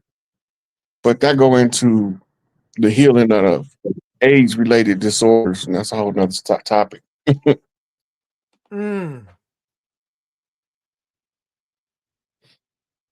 Yeah, but that's the difference in the meat, right? And pork became taboo because the class of people who was tasked with farming the pigs used to smell like they farmed pigs. So we ain't want them around. Remember, bathing was only allowed in the royal class. Regular people had to go bathe in the river if they was going to bathe, and risk crocodiles or hippopotamuses if you were in the Nile. But if you were in the Mississippi, you was risking them big ass alligators. So we didn't bathe as often in those bodies of water, but we did rituals in them. And for some reason, during the rituals, we was never accosted by those predator animals. Then after a while, you had what we call Sobek priests, which is crocodilian priests. And they would ride the backs of the crocodiles in the town. And the crocodile don't bother nobody. Priest go in, get his goods, come out, ride the crocodile back into the swamp. Thanks. Peace. My phone died on us. That's what he figured. But look, that's why in the Gullah Wars in Florida, they burned the forest. Because those Sobek priests, they could navigate and control alligator attacks. And they used to stick them on the colonizers. They knew them by scent because they didn't smell like we smelled. Because they ain't from where we from. So the alligator knew the imposter. They had to train the alligators to eat us, and they called that gator bait.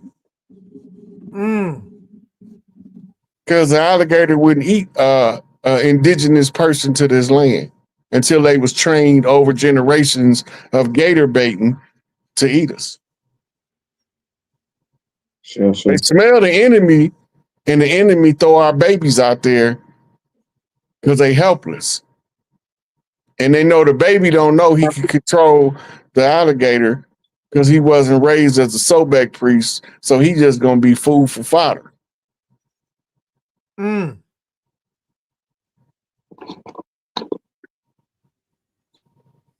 You know, it's funny you said it, Rod. I just put out the gator teeth and stuff. I was gonna show him something. Go ahead, G. The original anointing oil was the cerebral spinal fluid of alligators and crocodiles, depending on where you was on the planet. Mm. And The we got, olive oil is what you call a viable facsimile of the original. Mm. I'm from Look, I'm from the anointing Sobek. under the Sobek priest, the anointing oil was given to the other priests because it meant that your spine gonna be straight, you're gonna be upright. Let that sink in. That's the symbolism of the gator, the straight spine, but you're gonna be upright. This is when you look at Big Mama Tawaret and you see she standing upright with a gator tail, right? Gee, show it to you. You saying it, I'm like, oh man, you going in there now. And I got a statue over there with her stand up with the gator tail holding the baby up. You divine What- with these. This is What's that? alligator spine. Well, alligator the not spine, but the shells on his back. Real I thought it was a strong. potato chip. You can divine with them. You divine with those shells. Yeah. Yo, hold it up All longer than a half a second, bro. Put it. Hold it there. Hold it there. Hold it there. Yeah, do a slow turn. Wow. Wow, that looked like. The shell on the alligator. This is one of the shells on the alligator. I got some alligator teeth. This ain't the alligator tooth right now, but I got some alligator teeth. But then we started talking about the Sobek priest. Everything he said was absolutely right. We were really, really cool with alligators and crocodiles back in the day. In honesty, we look at them as our ancestors because they're still part of that dragon, that dragon clan or dragon class. The alligator is the enforcer of Olokun, but the serpent is the messenger of Olokun. Yo, could you show us some alligator teeth? Yeah, most of them. Those were the Nagas priests he's talking about, the serpent priests or the serpent kings, right? Remember, if you go through history, there's no great king in our culture that's not also a great priest. Whether you go, say that again. Say that again. there's no great king in our cultures, in the original cultures, that's not also a great priest, right? And if he's going to be a great king and a great priest, he also has to be a great general. Ooh. So I got it tied in copper, tied in knots in copper, but and then we'll put a stone on the end of it. But usually you got a hole in here. Now this is a crocodile. This is from Africa, and this is a lion. I can't show you the other ones I got, but and then we got skins from albinos. No, slow down, Orisha. Do the crocodile tooth again, because that's like a dragon tooth. Hold it slow, brother. Yeah, do a slow turn on it. Shout out South Africa to the Khoi clan. But the Sobek priests used to weave those teeth in their necklaces, and they used to all be tied together with knots. You can't really do it now because they're trying to take it. Yeah, I don't have no. That's the only kind of teeth I got is crocodile teeth. But yeah, everything because all of it is ritualistic. So yeah, I can't. Some of the stuff we don't really talk about too much. And do a slow 360 with the lion tooth. That's not a lion tooth. That's not a lion tooth. I was just playing. That's not a lion tooth. So it's another crocodile tooth. Hold both of them up real slow so we can get an idea. I just got reprimanded for that. I'm not. I just realized. But what we do have is some python skin. Some stuff. Like when it starts getting to exotic different things or whatever, they can, you know what I'm saying, get you for that. So my apology, 1,000 pardons. But yeah, each one of them things is powerful. Like I said, we got a clan. Shout out to the Khoi coin. The Khoi. I might be saying it wrong, but they're clans in all around, tribes all around the world is watching us and looking for information and trying to connect with us. And they don't mind giving us that juju. When you're talking about, that's what I'm saying. That like you say, when you're putting all your juju in your bag, what's the first thing you do? You put everything in your bag, right? And after you put it in the bag, you seal the deal, right?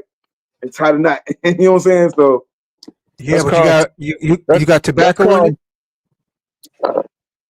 That's called cinching, and that's called cinching the hand. It's a mojo turn. I'll say. They call the bag a mojo hand. Mm. You ain't ever hear somebody say they got their mojo hand working? Always. Oh, you done started something now, Chief Rod. Tell us about High John the Conqueror root. Listen, High John is the Christianized Ogun energy. Wow. Low John is the Christianized Legba energy. But those are ancient rights that we had on the land, and we wasn't leaving our culture without taking our protection with us. And some of the church mothers still use High John and Low John to this day. Some of them use to mop their floors, all kind of stuff, but it's all kind of power in that. Mm. It's also when you start using your ancient cultural practice, you start activating codons that give you more insight into the use and practice that you participating in. In other Special words, acknowledgement yeah. to, I want to acknowledge Muddy Waters, who did a song. I'm going to do a small clip. Muddy Waters, Orisha Stone, you know about Muddy Waters? I grew up in Gulfport. I used to work at one of the blues clubs. Okay, now. All right. He an old man up in here. No, I used to be a chef. I used to work there. I wasn't playing music. Okay, hold on now. Let me bring him on.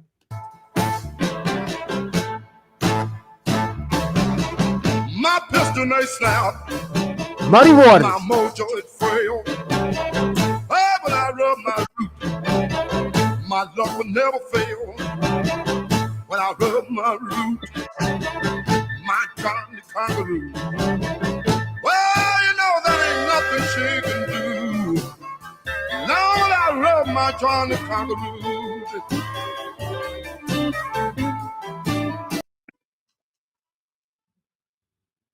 We had to acknowledge Muddy Waters.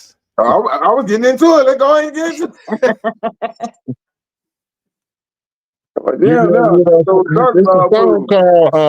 It's a song called Mojo. Got my mojo working. Who created that one? Hold on, let me look.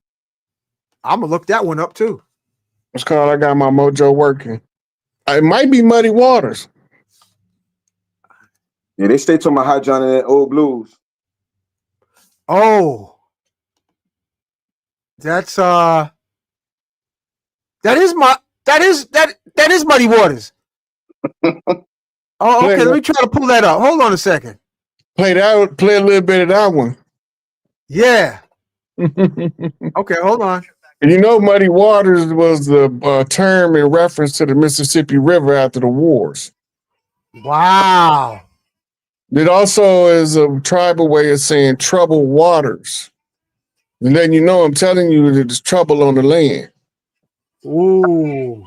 All them blues singers' names got a message in their name that's tied to our tribal history.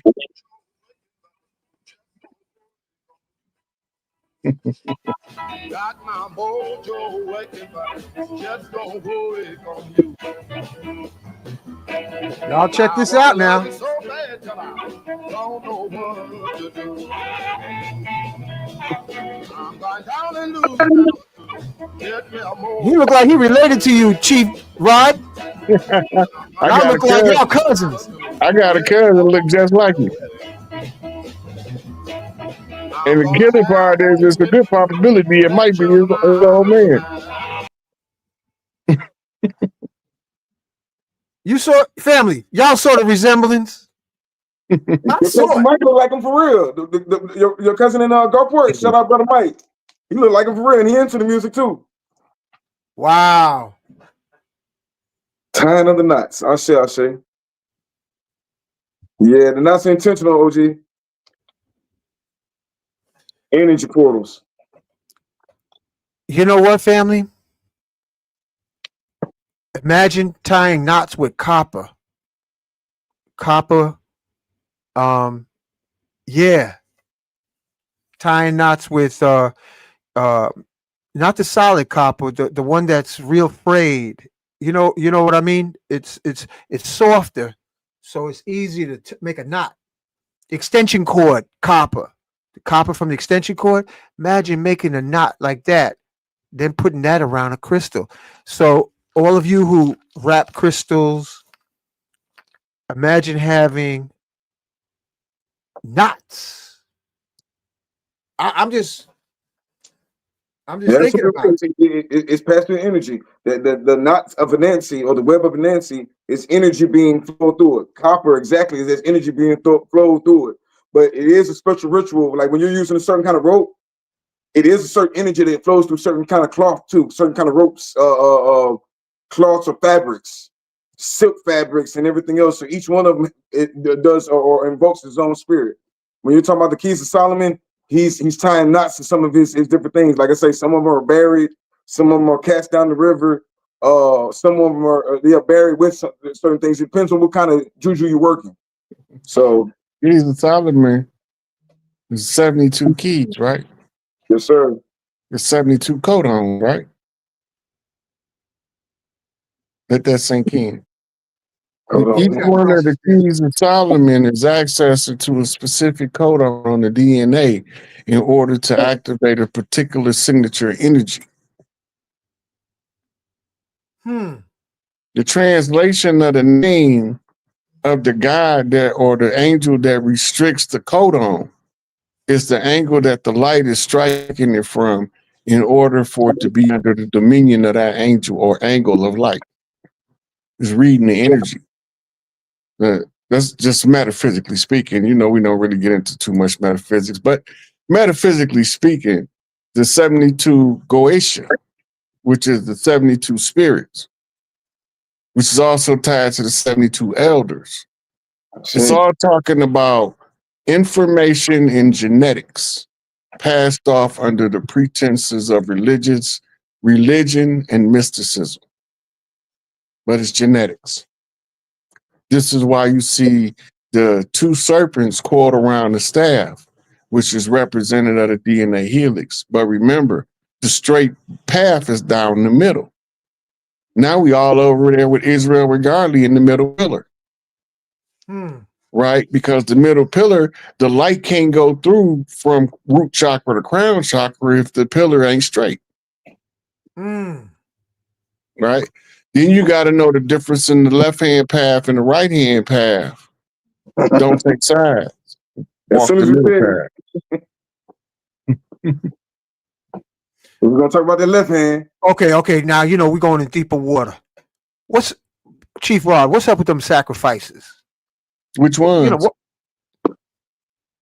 why do they gotta sacrifice blood for certain rituals to manifest? To get, you know, like who they feeding? The sacrifice of the blood originated with people that saw us as food, but it ended up because there's a universal rule: the blood of the righteous shall not be spilled in vain. So whenever the blood of the righteous is spilled, the justification is the catalyst of the sacrifice. And that's why they tell you that the blood of the saints will be spilled across the land. The saints are just the ones who have no contracts. They're not bound to anybody. Their blood is free to flow. So you can sacrifice them if you can get them in the right angle. Corrupt their morality to diminish their soul power. You know what just popped in my head? I don't know where this came from. Suppose they were talking about, instead of literal sacrifices, they were talking about Menses blood, maybe from young, clean sisters. That's exactly what it. Chief, that was virgin right. Menses So blood. if you go to where Credo Mutwa's little village was, where he was staying at, not too far from there, there's this little body of water. And that little body of water is called the Yoni of the earth. And in that body of water, the old Zulu princesses used to do rituals there. In the one of the rites of the passage for the girl is her first misses, she had to experience them in that body of water. That was what you call a earth right for the women. It was one of the earth rights. They started slaughtering them on their way to the water hole. Because if they let them get to the water hole, they was experiencing strange phenomenon which caused harm to the soldiers attacking. They couldn't let the girls get to the water hole. Mm. So this is why they isolated him off to himself. He was the caretaker. As the high priest of the Zulu nation, he was the caretaker and the watchman at the post to watch over the yoni of the earth. This is getting deep because in Chinese, when like I had some Chinese coworkers, and their wives were taught only to give the virgin chickens, cook virgin chickens for their husband, not chickens that have had sex. Chickens that have sex don't have as much healing energy. So they would go into Chinatown and get virgin chickens. So I'm wondering now, do we have it all convoluted? Maybe the blood sacrifice was virgin women's menses blood would be more powerful, because even Chinese say, how do I get the vital force? The vital force from a virgin. And what the Chinese would do is put a raisin, they would check with the parents and put a raisin into the virgin daughter's yoni and let the dried raisin get saturated with the virgin's juices. And then they would sell the raisins.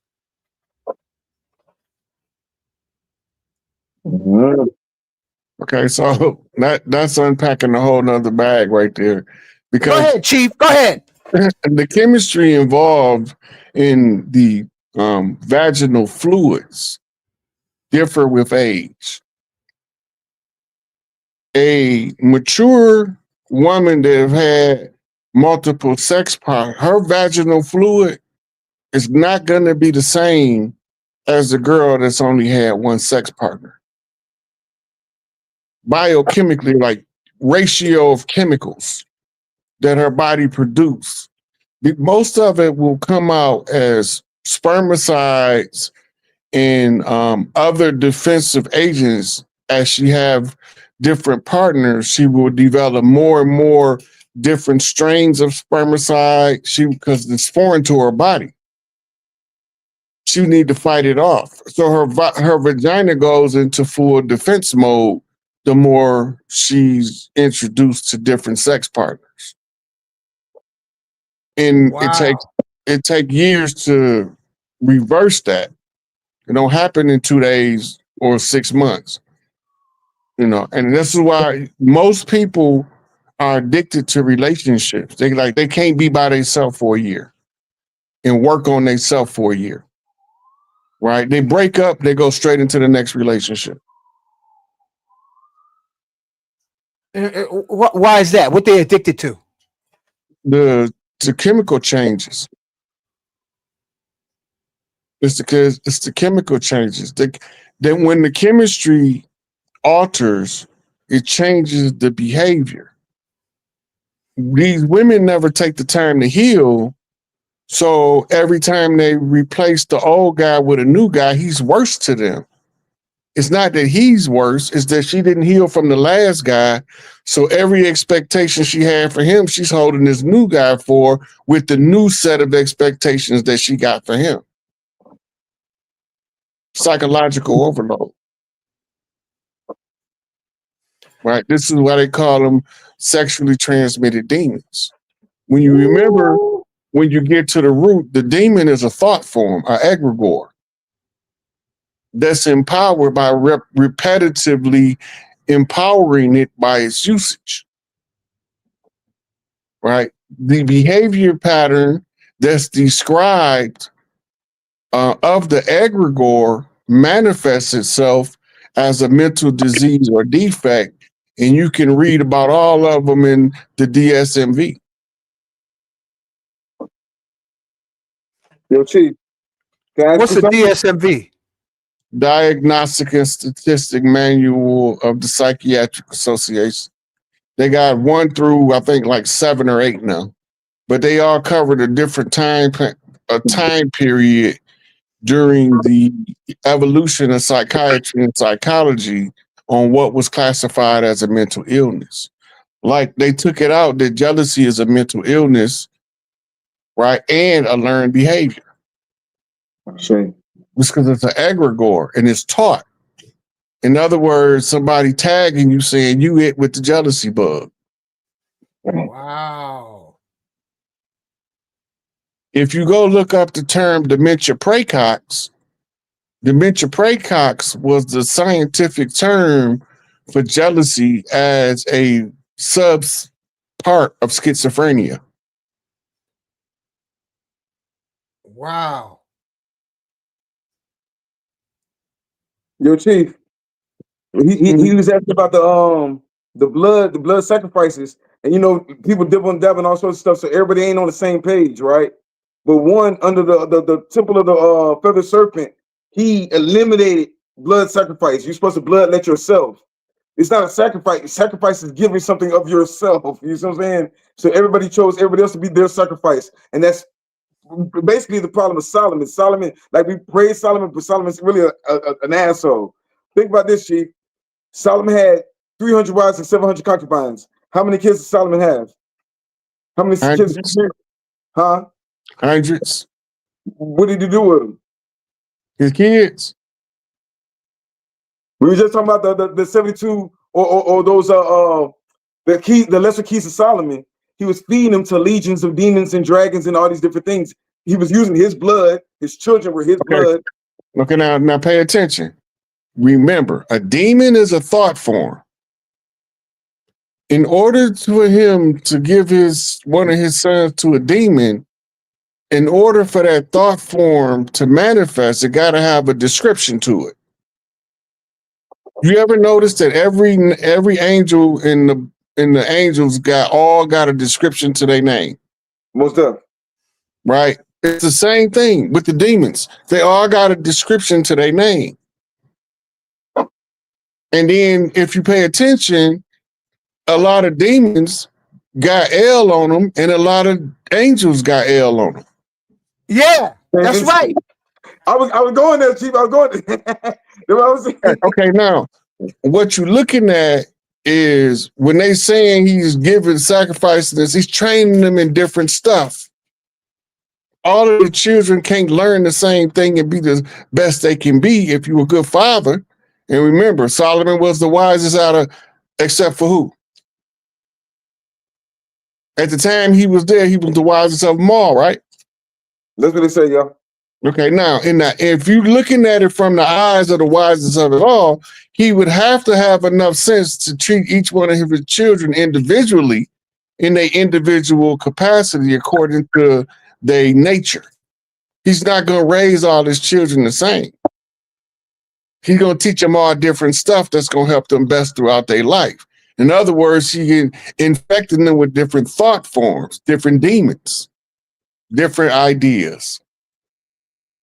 So they don't all got the same ideas. No, I was just going back to the DNA thing when you were talking about blood sacrifices and DNA and back to that whole the DNA connection to the ancestors and everything else. Some of them eat blood, but the sacrifice is supposed to come from yourself. Just like he was saying, the woman's sacrifice comes from her menstrual, but the man is supposed to bloodlet. Right. That's people use other people's blood. Right. When you use another as a sacrifice, that's called using a proxy. One in the place of one. Now remember, if it's not an emotional attachment, it's not a sacrifice. You don't even have to sacrifice a person. You could fast and sacrifice hunger. Ooh, or sacrifice. Ooh, that's hot. That's hot, Chief. I like that. Yeah. That's what the whole 7 deadly sins, being aware of them, is. If you're a drug addict, you can get control of it by periodically fasting from the drug. If you don't want to go through the 12 steps. Right? if you're a jealous hearted person, what makes you jealous, you got to study that and find out where the disease infects you at in order to Ooh. break free from it, right? If you're a glutton, you fast from food. If your emotions is off balance, you fast from food. Why? Controlling your appetite, control all of your base desires. Your base desires is the thing that's hardwired into you as instinctive behavior. It's instinctive to follow the 7 deadly sins. So, Chief, question. Montauk Chia says one drop of man's sperm is equivalent to 100 drops of blood. So if we Mhm. really going to punch the pedal to the metal on sacrifice for the energy, wouldn't it be sexual fluids? You can do that Now, on your where do the sperm come from? Now, remember, the production of sperm, they tell us it's in the testes. It's not. It's in the cerebral spinal fluid. If your cerebral spinal fluid that went from clear silver to the gold elixir, then your sperm is desired above all others because now you're working with enlightenment, Woo! right? This is the difference between the royal class and the peasant. The peasant never develops himself into the royal class. That's why he can't never be there, because it's about character and quality of person. Nobody's going to take the time to teach the peasant how to behave as the king. So even if his ambitions was so great as to conquer and become the king, 9.9 out of 10, he's going to become a despot, a rogue king, a king that don't trust nobody. He's scared his empire gonna turn on him on every day. He gonna rule by force and force alone. No compassion. Do as I say and do as I say only, and anything else gonna get you bust upside your head, right? And his reign is going to be short because his tyrannical ways is going to irk the ires of the grown men in the society who say, we ain't putting up with that bullshit. Because the king can tell men that he no longer can have his daughter or his wife because the king want her now. How many grown men gonna put up with that? Mm. And you never know the hatred and ire that you have wreaked once you behave in that pattern as a despot. So now when your assassin come, you didn't did so much dirt, you don't even know where to look to find out who sent them. If you survive it. I got a question to the sisters because I heard when you practicing seminal retention, the smell that the brothers actually have the smell of the testosterone or the sperm come through their pores. Could you touch on that, Chief? We talking about pheromone responses. It's the same with the women. Look, a man might not even be attracted to a chick, but let him get the sense that she ain't had no sex in a while. His whole primal instinct kicks in. It's the same with the woman. If she feel like he's a qualified male based on character and disposition, she don't care if you married. She can tell if your wife been holding out on you. And she's gonna exploit it because it's a tactile sense. Women, let's go. Okay, so you look at it like pheromone comes from the olfactory, it's tied to smell, right? Frequency touches aura to aura, is close proximity, right? So now, if the pheromone scent faculty is activated, and you also feel in the energy. Now, remember, women naturally intuitive. Those two things gonna tie her into her what am I intuiting drive, because she's gonna have what you call 3 points of triangulation, right? The smell, the sensation of the energy, and intuition, 3 points of convergence. And now all she have to do is focus on what it feel like, and then she'll know what it is in short order. And the women are not taught to tune into their frequency like that because it disempowers the lower grade of male. And they want the lower grade of male to pollute the dating pool of the qualified women and make them become disgruntled with their selective options. It's all by design. This we went from knots to what would we call this now? Contracts, knots. Oh yeah, this would definitely be. Oh, this is actually ultimate sacrifice. What is more of a sacrifice than to allow your energy, your divine energy, to be compressed and cultivated up the spine? That's a sacrifice of your lower self. Damn. Right. So when you're looking at sacrifice got rules to it. So you got what's called primary sacrifice. That's self-sacrifice. The highest form of sacrifice known to man is self-sacrifice. Self-sacrifice don't have to be killing yourself. Self-sacrifice can be you realizing the state and condition of your family and applying yourself to a craft until you develop the mastery skills to change your condition to the level that you can raise all of your condition. That's a sacrifice. If you want to be the greatest at something, Michael Jordan didn't just walk out on a basketball court and be Air Jordan. He had to practice and practice and practice. And when Kobe Bryant wanted to find out what made Mike great, what did he find out? Practice. So he was the first one there and the last one to leave. What do the hustlers say about the block? I'll be the first go on the block for the cheese and be the last motherfucker to leave. Sacrifice. Put in the work. I think you got a song, Chief Rod, because you got some bars tonight, bro. I was quoting Scarface.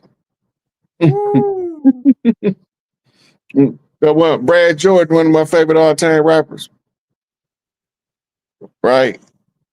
But when you understand self-sacrifice, you can only sacrifice yourself to an agenda that you can reach, or it'll be rejected. That means you won't put in the work to achieve it because your perception has been blinded to the fact that your potential is infinite if you're willing to work for it. But don't nobody want to work for it because we've been conditioned with fast food and microwaves that everything's supposed to get to the table in a matter of minutes.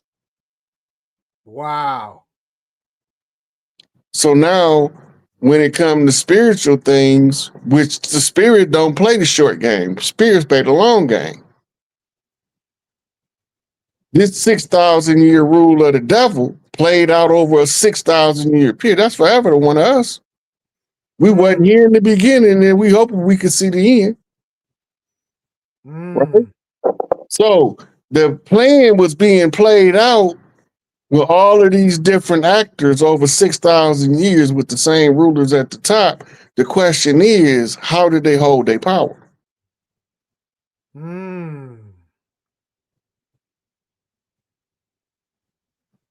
It's continuous evolution. This was a fantastic show. I want to thank you again, Arisha Stone. I want to thank you again, OJ Yemi. I want to thank everybody in the listening audience for being tuned in.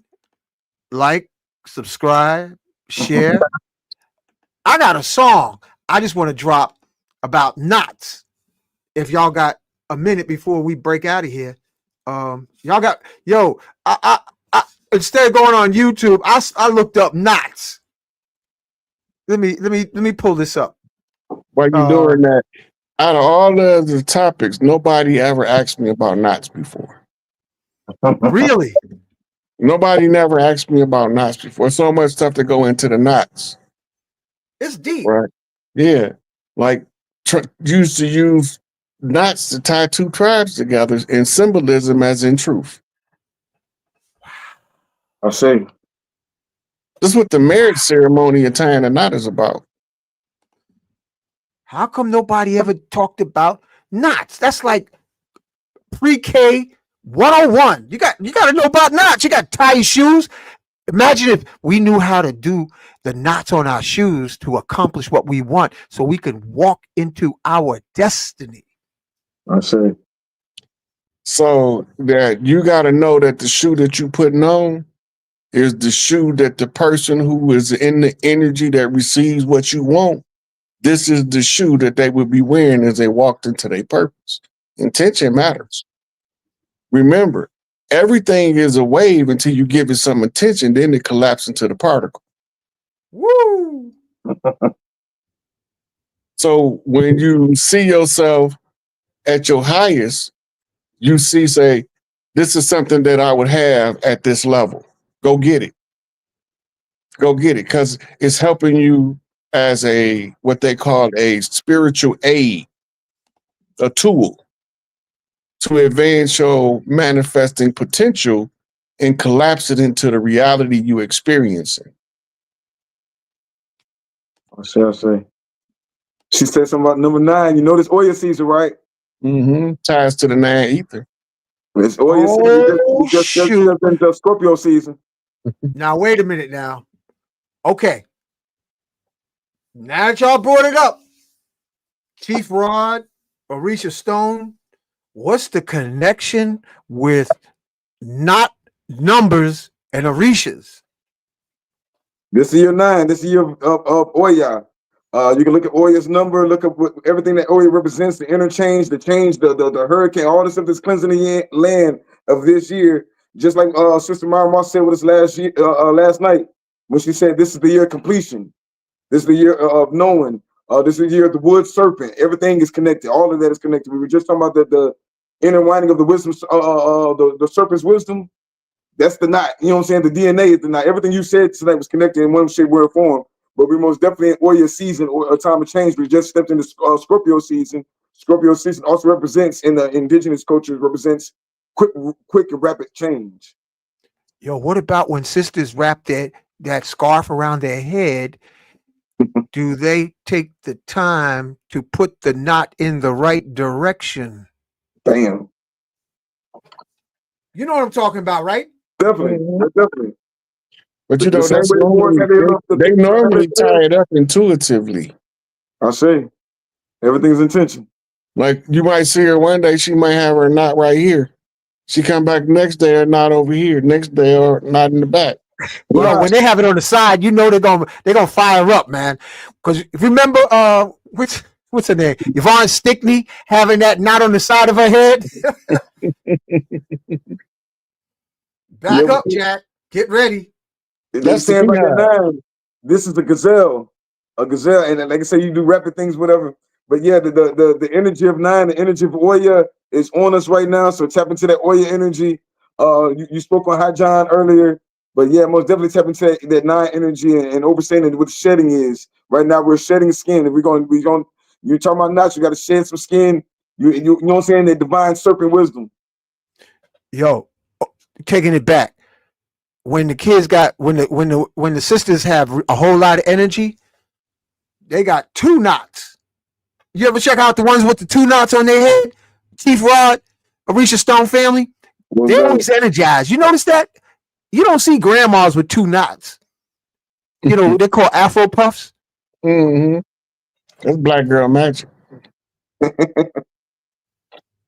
Oya energy. Yeah. And, those are also known as bear ears. And the more knots they have, the 2 Afro puffs and 1 in the back, they be turbocharged, man. That's all coded tribal language too. The hairstyle. Look, we don't know why we pay so much attention to people's hair, because we leave messages in the hair. Oh. You know, when you see somebody with the locks on, that don't tell you the same thing as you see somebody with an afro. But the common denominator is both of those hairstyles tell you, hey, they about self-empowerment. Yeah. Right? You never hear anybody say that about weave, even though sisters invented weaves. Weaves. Right? They invented the adorning of the hair. Remember, we used to braid maps into the little girl's hair, so when we fled, we knew where we was going because we running with the map. Mm. Right? We used to also conceal food stuffs in the hair, but we wasn't really concealing the food itself. We was concealing the seeds to grow food wherever we go to live off the fat of the land. Because if you can preserve the seed, you're not going to braid enough in a girl's hair to feed a family of 4. And that whatever you braid in her hair is probably only going to feed her once. But if you look at it as a seed, you can do so much more with a handful of seeds than you can with a handful of food ready to eat. I see. All right. So they knew that when they got to a certain geography that they would be able to set up camp and grow some food. In the meantime, Papa know how to hunt.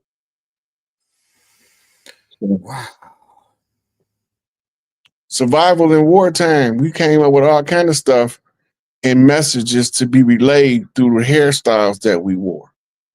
See. Even if you go in the military, they address your hairstyle first. If your hair too long, you ain't no soldier in this man's army. Facts. Right? In basic training, I don't care how long your hair is and what your spiritual belief is, it's coming off. See, so they know that it's messages in the hair that they don't want relayed from the battlefield. Mm. I see. Yo, Arisha Stone, tell us what you moving too fast, brother. Put it back. No, Tell what us he what was you saying got about there, the hair. man. I'm just confirming what he said about the hair. These are symbol statues, or they might call them Buddha statues, but you know what they were about the hair, and the hair is energy conductors. Like he was just saying, there's energy that goes through the hair, the non-ether, you know what I'm saying? All that's connected. But the hair, it tells, even in the today's, we were slaves, we had to look at the maps on our hair. But what happens when we weren't slaves? We were still using our hair to identify each other or to harness energy through the Bantu knots and things of that nature. So I think that I was just showing what he was saying about how this is ancient. This is an ancient technique. Even when you look at the ancient Kemetic, their hair. Yo, even when you look at the Arisha Stone, slow down, brother. Bring it back.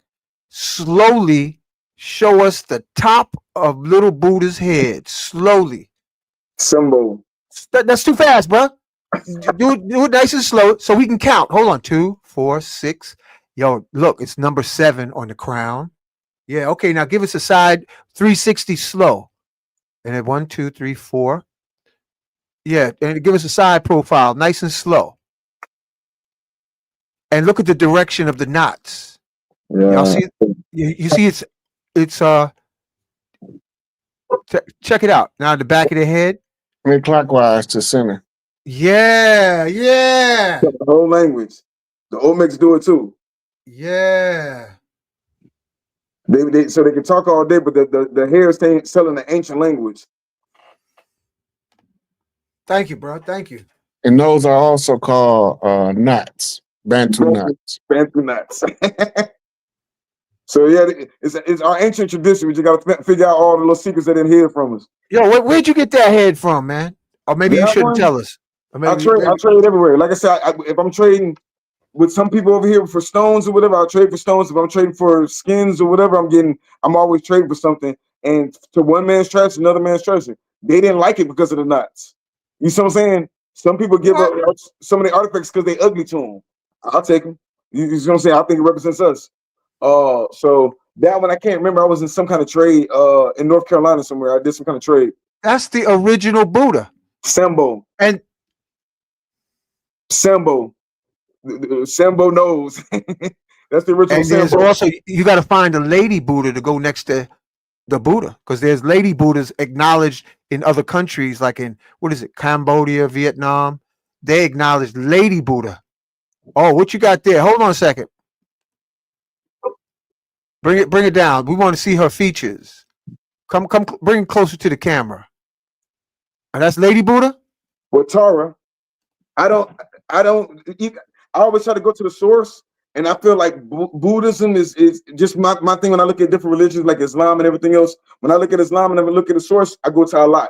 When you look at Buddhism, I look at Hinduism and all what Hinduism represents, everything else. So, and then why did they try to manipulate us with the Buddhists or the fat jolly guy when that's not what the Buddha really looked like?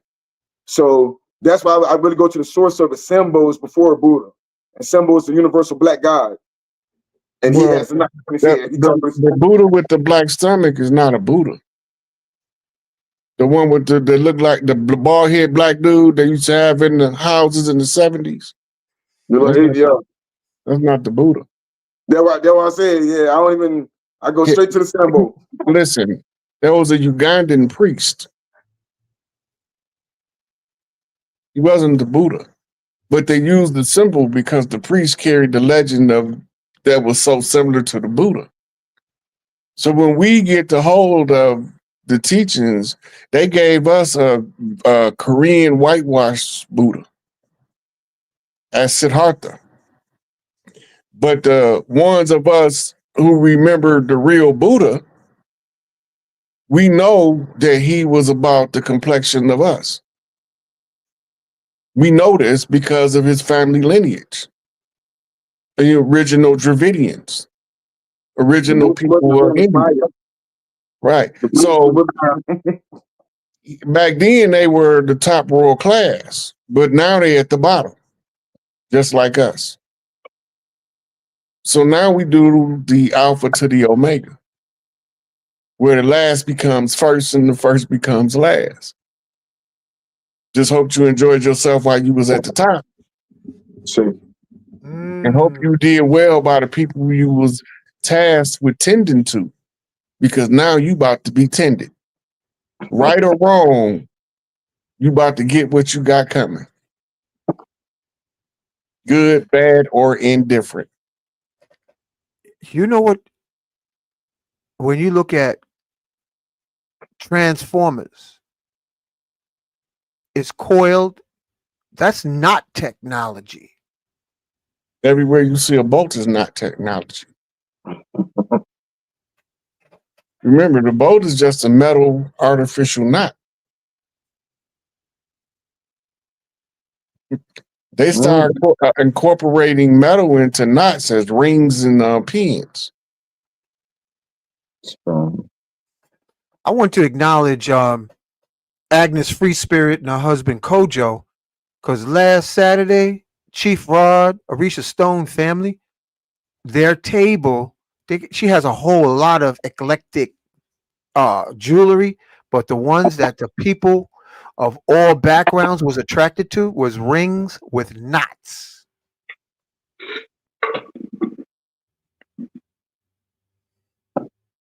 Almost like a subconscious attraction. So I'm saying with that, imagine if we did not technology in our navel. If you have any navel. Now watch what this. would happen if you put the right coil knot in your navel? How would that affect your vital force? That's how I'm thinking, Chief. I'm just like how to take that I'm practical comparative analysis. The naval is the Navy. The naval is the Navy. And the Navy travel in knots, not miles per hour.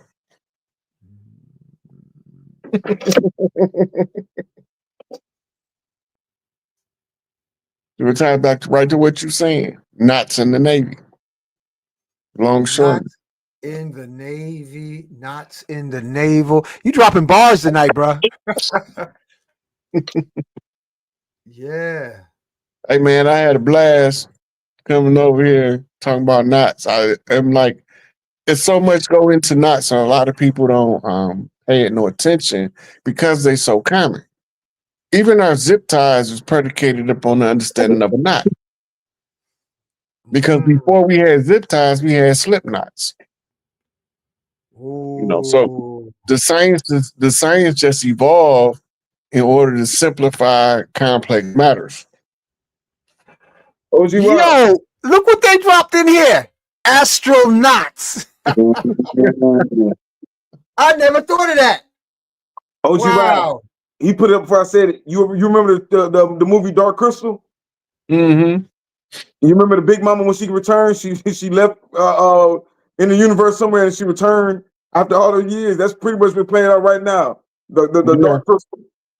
Yeah, I didn't see the movie, but I know when it came out, I remember the advertisements for it. You never seen the Dark Crystal? Mm-mm. OG, please watch that movie. Come I back and was break stuck the in the movie down. library, man. I didn't have time to watch no damn movies. I was too busy reading books. I get it. Woo! Don't Yo, I like that. and listen what they said about the Big Mama and everything else. And this was what 20, 30 years ago, maybe 40 years ago, 50 years ago now. But when the movie came out, look at what's going on today, and everything that's going on today is exactly what they always knew it. They've been playing it out right in our face. The Dark Crystal, the spirals, the knot contracts, all of it. The sacrifices. I might have to check it out. All right, we're gonna wrap it up on this song. I'm gonna play this a little bit. I want to thank you, Chief Rod. You're welcome to come back anytime. Family, I want to thank you for being with us tonight. And our big thanks to Arisha Stone. Go ahead, brother. Go ahead. Light it up. Peace and blessings to the tribe. Peace and blessings to the tribe. Any last words, Chief Rod? Just keep watching. It's coming. Yeah. Okay, so hold on, family. I want y'all to listen up to this. Here we go. Let me pull it up.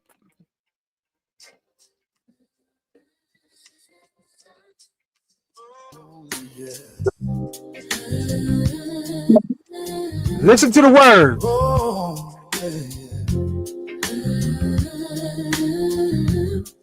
Oh, yeah. Let's go. Can y'all hear it? What's that? Good knots can make you heal. Tying bad knots will make bad deals. Making good knots can free your mind. Making bad knots will leave your ass behind. From Egypt's sands to Celtic seas, knots were spells that bent the breeze. They bound the curse, they healed the pain. They called the sun, they summoned rain. Oh, rain. Tying good knots can make you heal. Tying bad knots will make bad deals. Making good knots can free your mind. Making bad knots will leave your ass behind. A twist of cord, a thread of light could guard your soul through day and night. These are ideas, y'all. Will to lose release, to bind a storm, to call for peace. Tying good knots can make you heal. Tying bad knots will make bad deals. Making good knots can free your mind. Making bad knots will leave your ass behind. Encampments, tombs, red ice tied. A dead. Gotta be careful who you're not up with, family. Not So- since the talented man. I want to thank y'all again. We're gonna wrap it up. May all of y'all keep drinking tea. Better have tea and no food than food with no tea. Drink that Kinkaliba so that you can feel good all the time. Remember, we got to keep our health, keep our eyes on the prize. And night, y'all. Let me just put on the music for closing out.